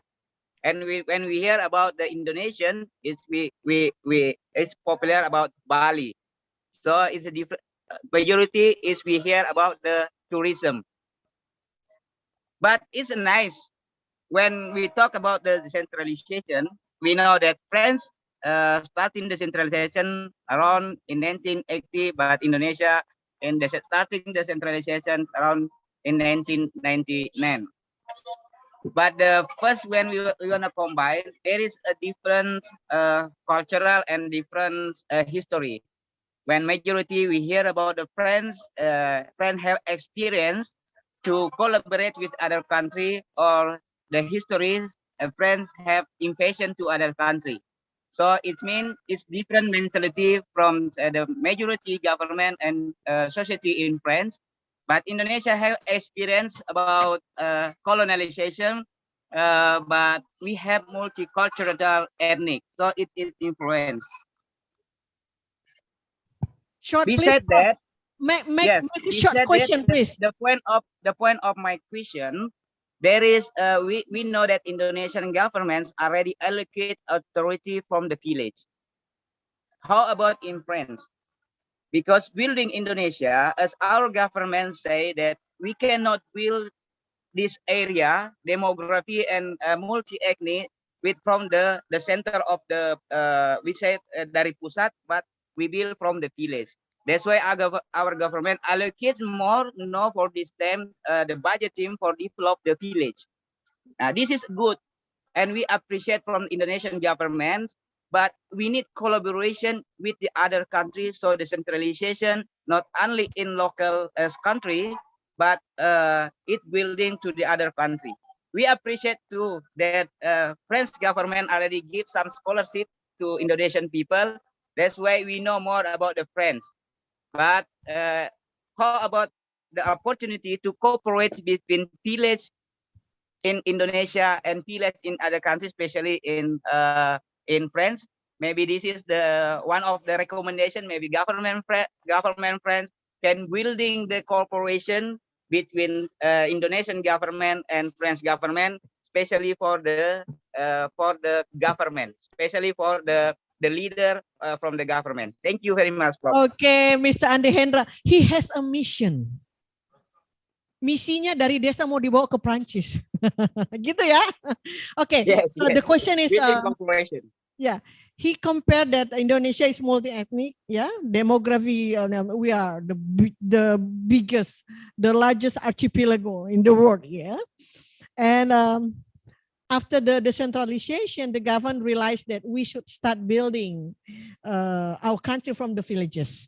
That's why in 2016, 14, there's a law of village which is granted 1 billion per village. Somehow, she said that beside capacity needed, is also need to learn how other countries perceive, especially in France. How do you build the villages in France? Is there any special treatment, funding transfer, capacity transfer, administration transfer to build the villages? I'm not sure to be competent enough to answer clearly your question about the what a mayor can do or not, in fact, in terms of dealing with the administration. I know that, for instance, primary school is not under the villages themselves, but under the district. So level district like Kecamatan. The level of Kecamatan. It's not the level of the villages or the municipalities. So I don't know exactly what is the scope of responsibility of a mayor. And what I can tell you, it was one part of your question, is how to maybe put in relations villages from Indonesia with villages from France. But this is challenging. I have tried because I'm convinced that after the Second World War, to give you an example, of course, France and Germany were fools. They fight 3 times in less than a century with 3 wars. And so for French, the Hevil was the German. And so we had a policy of twin ages of villages in between Germany and France after the Second World War. From 1945 to 1955, every French villages was twinned with a German village. And that was absolutely successful because it generates some relations with people in between young generation, kids from a school went to the other country school, and everybody was friends. How about the budget sharing between villages? And this was the crucial point, because it was paid, it was balanced. Every village from Germany, for instance, when they send their children to the French village, they pay for it. And the hosting was paid by the French village, but the transportation was paid by the German village and vice versa. And it was well balanced. But of course, language was a challenge, because you have to be able to communicate, and between Germany and France, it's not the same language at all. So it was a challenge. And even if nowadays with the technologies, it's easy to communicate in a way because of computer, because of web, because of whatever, WhatsApp and so on, the language is still a crucial issue. Even if when was this happen?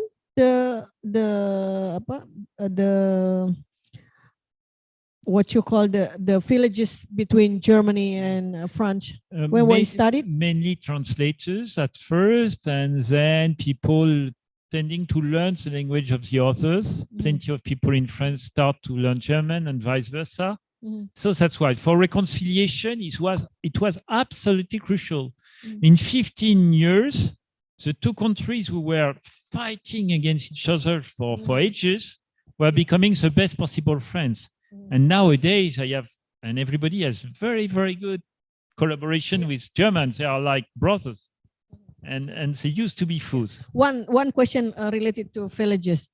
What is the main program? Is there any main program in the French government, the central governments, for the villages? See, I will give you just one answer, or part of the answer. Up to the 70s, when you were coming from, 40, 50 years ago, people were not proud of coming from a village. They were not proud at all. If you were not an urban person, you were just a second-class citizen. And you can't even claim whatever cultural specificity. And then it has changed. And nowadays, when you can say, no, but I'm coming from Burgundy, and I have such tradition in my village, and this is important, this is crucial for us, and we consider that it's the best tradition, and he can say so. And this is good because in Indonesia, you haven't really reached this point. Of course, every culture is in principle respected, but it doesn't reach exactly the point where you consider that every culture, latar belakang still means something in Indonesia. That's make into the very base question. What does government of France do to make this feel that I'm from villages and I'm proud of being from villages? I think promoting the culture of everybody and allowing them to spread by organizing events where fairs or where you can show your culture. And showing your culture is not only, as maybe in Indonesia, to wear attires and to dance. It's really to express your very tradition. It's coming in Indonesia as well, but it's slow. It's coming. It's different from 30 years ago. But still probably has to improve. To consider that somebody coming from Papua is exactly the equal of somebody coming from West Java, for instance. Yes. And now we tend to do this kind of things in France. Not yet 100%, I will not pretend, but we are well advanced. Oke, good point tadi ya, mahasiswa dari IPDN. Ini kebetulan banyak juga yang hadir dari IPDN. Ya, ternyata itu mahasiswa saya gitu. Jadi tentang desa ya. Jadi kalau di Prancis itu bagaimana memajukan desa? Itu ada kerjasama antar desa, ya, cooperation even between Germany and France. Kenapa? Supaya balance perkembangannya terjadi. Jadi kalau bisa antar desa di Indonesia juga harus terjadi.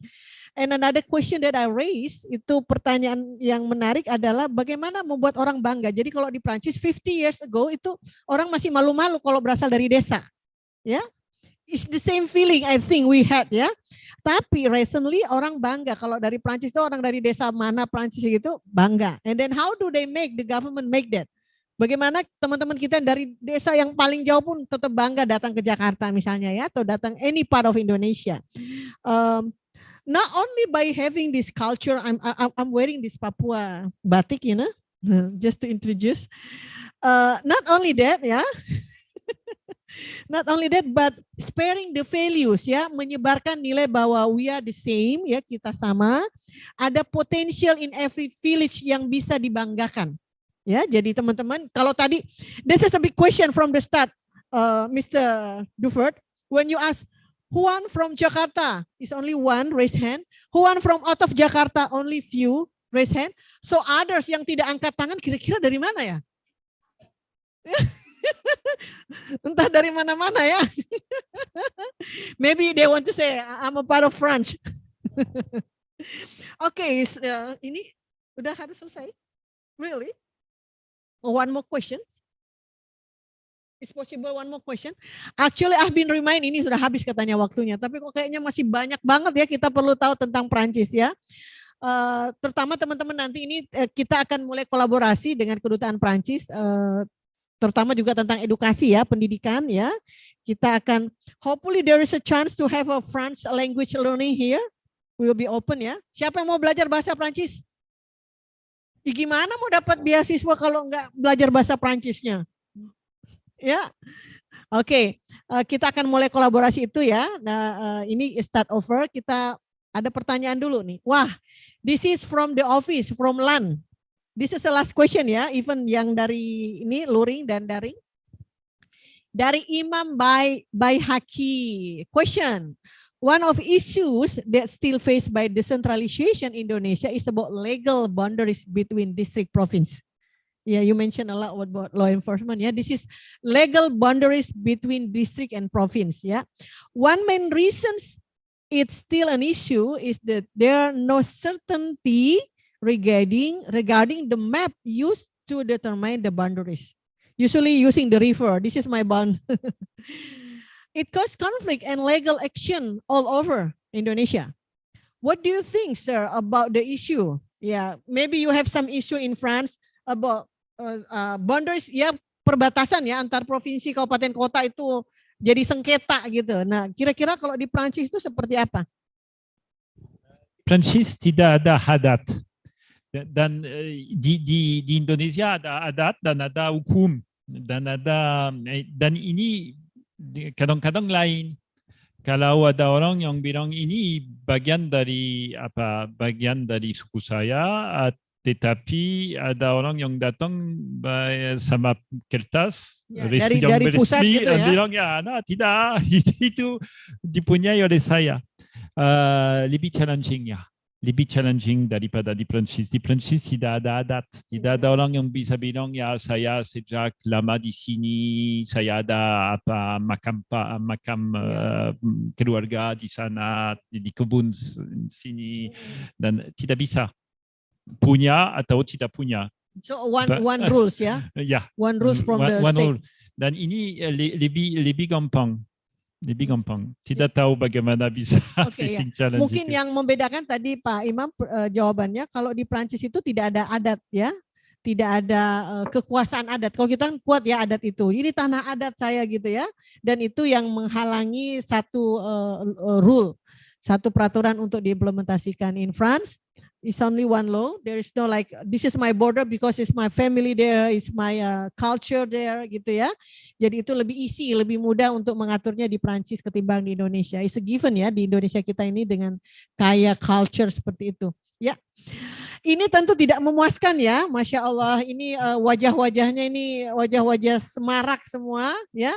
Dan juga yang online di sana, terima kasih sudah menyimak, sudah bersama Politeknik STIA LAN Jakarta. Kita memperbincangkan tentang desentralisasi ya, dan kita compare tadi bagaimana desentralisasi di Indonesia dan desentralisasi di Prancis tentu saja. Ada beberapa kesimpulan ya, mungkin tidak banyak semuanya, nanti ini di-share ya, nanti bisa dapat ya. Pertama, bahwa both country Indonesia Prancis itu melakukan desentralisasi dengan jarak waktu yang berbeda, tapi poinnya adalah for local democratization, for efficiency. Jadi kalau demokrasi kita belum efisien, pertanyaan lagi untuk apa nih desentralisasinya? For accountability, untuk akuntabilitas, pertanggungjawaban. Jadi kalau masih ada local leaders ya sampai tingkat pusat, pertanggungjawabannya masih kurang, kita mesti pertanyakan lagi. Karena the heart of the decentralization is to make local development closer ya, untuk membuat pembangunan lokal itu lebih dekat, lebih terjangkau. Jadi bukan saja pemilihan kepala daerahnya ya, tapi everything ya, menyangkut tentu saja prosperity, kesejahteraan ya. Thank you very much. Kita berikan applause yang sangat meriah untuk Stephane Dovert. Ya, dan insya Allah kita undang ini menjadi kolaborasi kita pertama kali ya. Insya Allah kita akan lanjutkan lagi pada beberapa negara-negara lain, kita keliling-keliling ya. Sementara kita undang dulu, nanti kita keliling-keliling dunianya ya. Terima kasih semua teman-teman ya yang hadir di siang hari ini, luar biasa. It's almost 3 hours ya. We spend. Terima kasih sekali lagi, semoga bermanfaat. Insya Allah menjelang Ramadan, ya ini memasuki bulan Ramadan, ini Kamis terakhir sebelum masuk bulan puasa. Kami semua, direktur, manajemen menyampaikan mohon maaf lahir batin. Insya Allah mudah-mudahan kita memasuki bulan Ramadan dengan penuh hikmah ya. Bersyukur kita diberikan umur ya, kesehatan, dan insya Allah menjadi Ramadan menjadi refleksi ya kita untuk menjadi lebih baik lagi insya Allah. Terima kasih. Wassalamualaikum warahmatullahi wabarakatuh.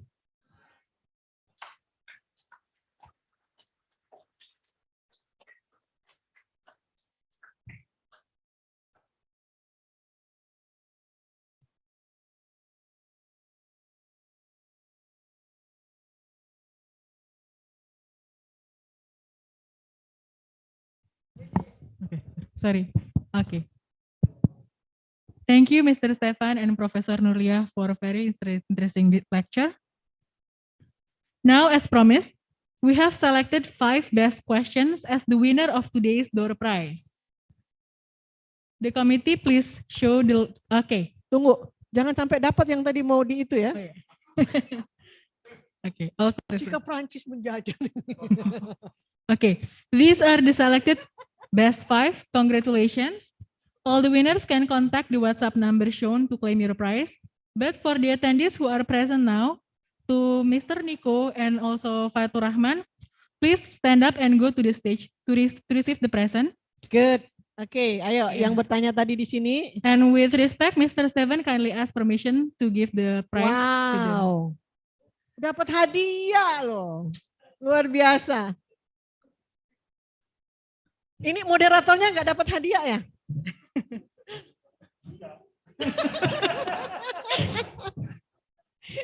Oke. Mahasiswa saja, luar biasa perhatian kepada mahasiswa. Thank you. Ya. Loh. Sayang ya nggak dikasih hadiah yang tidak hadir ya. Nggak dihadiah langsung maksudnya. Ya, kita applause dong teman-temannya. Terima kasih. Nico. Congratulations. To all remaining audience, please fill the list of attendees in the shown link. Ya, daftar hadir diisi ya. Okay. Sorry, please don't leave the venue yet. Excuse me, all audience. We will have a group photo at the end of our sessions. Oh, mau foto bersama, ayo. And don't forget to fill the list of attendees in the shown link. And also you Ada can yang mau access the kuliah ya? presentation They materials have as lectures. well. Ayo sebelum lecture, ayo masuk dulu foto sini. Ayo Pak James. Ayo di sini. Ayo. Cowok sini. Ayo sebelum kuliah. Ayo cepet. Boleh. Cowok-cowok di sini ya. Ayo. Ayo di bawah sini. Cowok di bawah.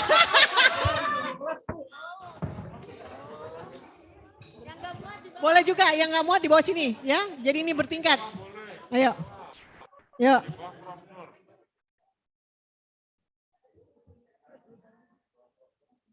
Oh di sini juga boleh nih, jongkok di sini nih. Boleh, jongkok di sini, jongkok sini. Jongkok. Nah, ada lagunya tuh, jongkok lah yang. Nah, ayo. Good. Ya, pakai lutut. Masa pakai jidat? Ya, ayo gabung. Ayo bilang apa? Bonjour. Bonjour.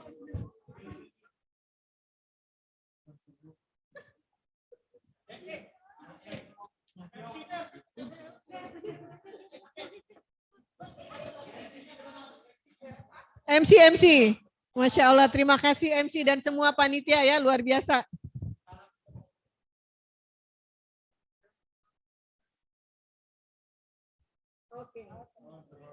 Ayo, Bu Fat seperti biasa buat beritanya.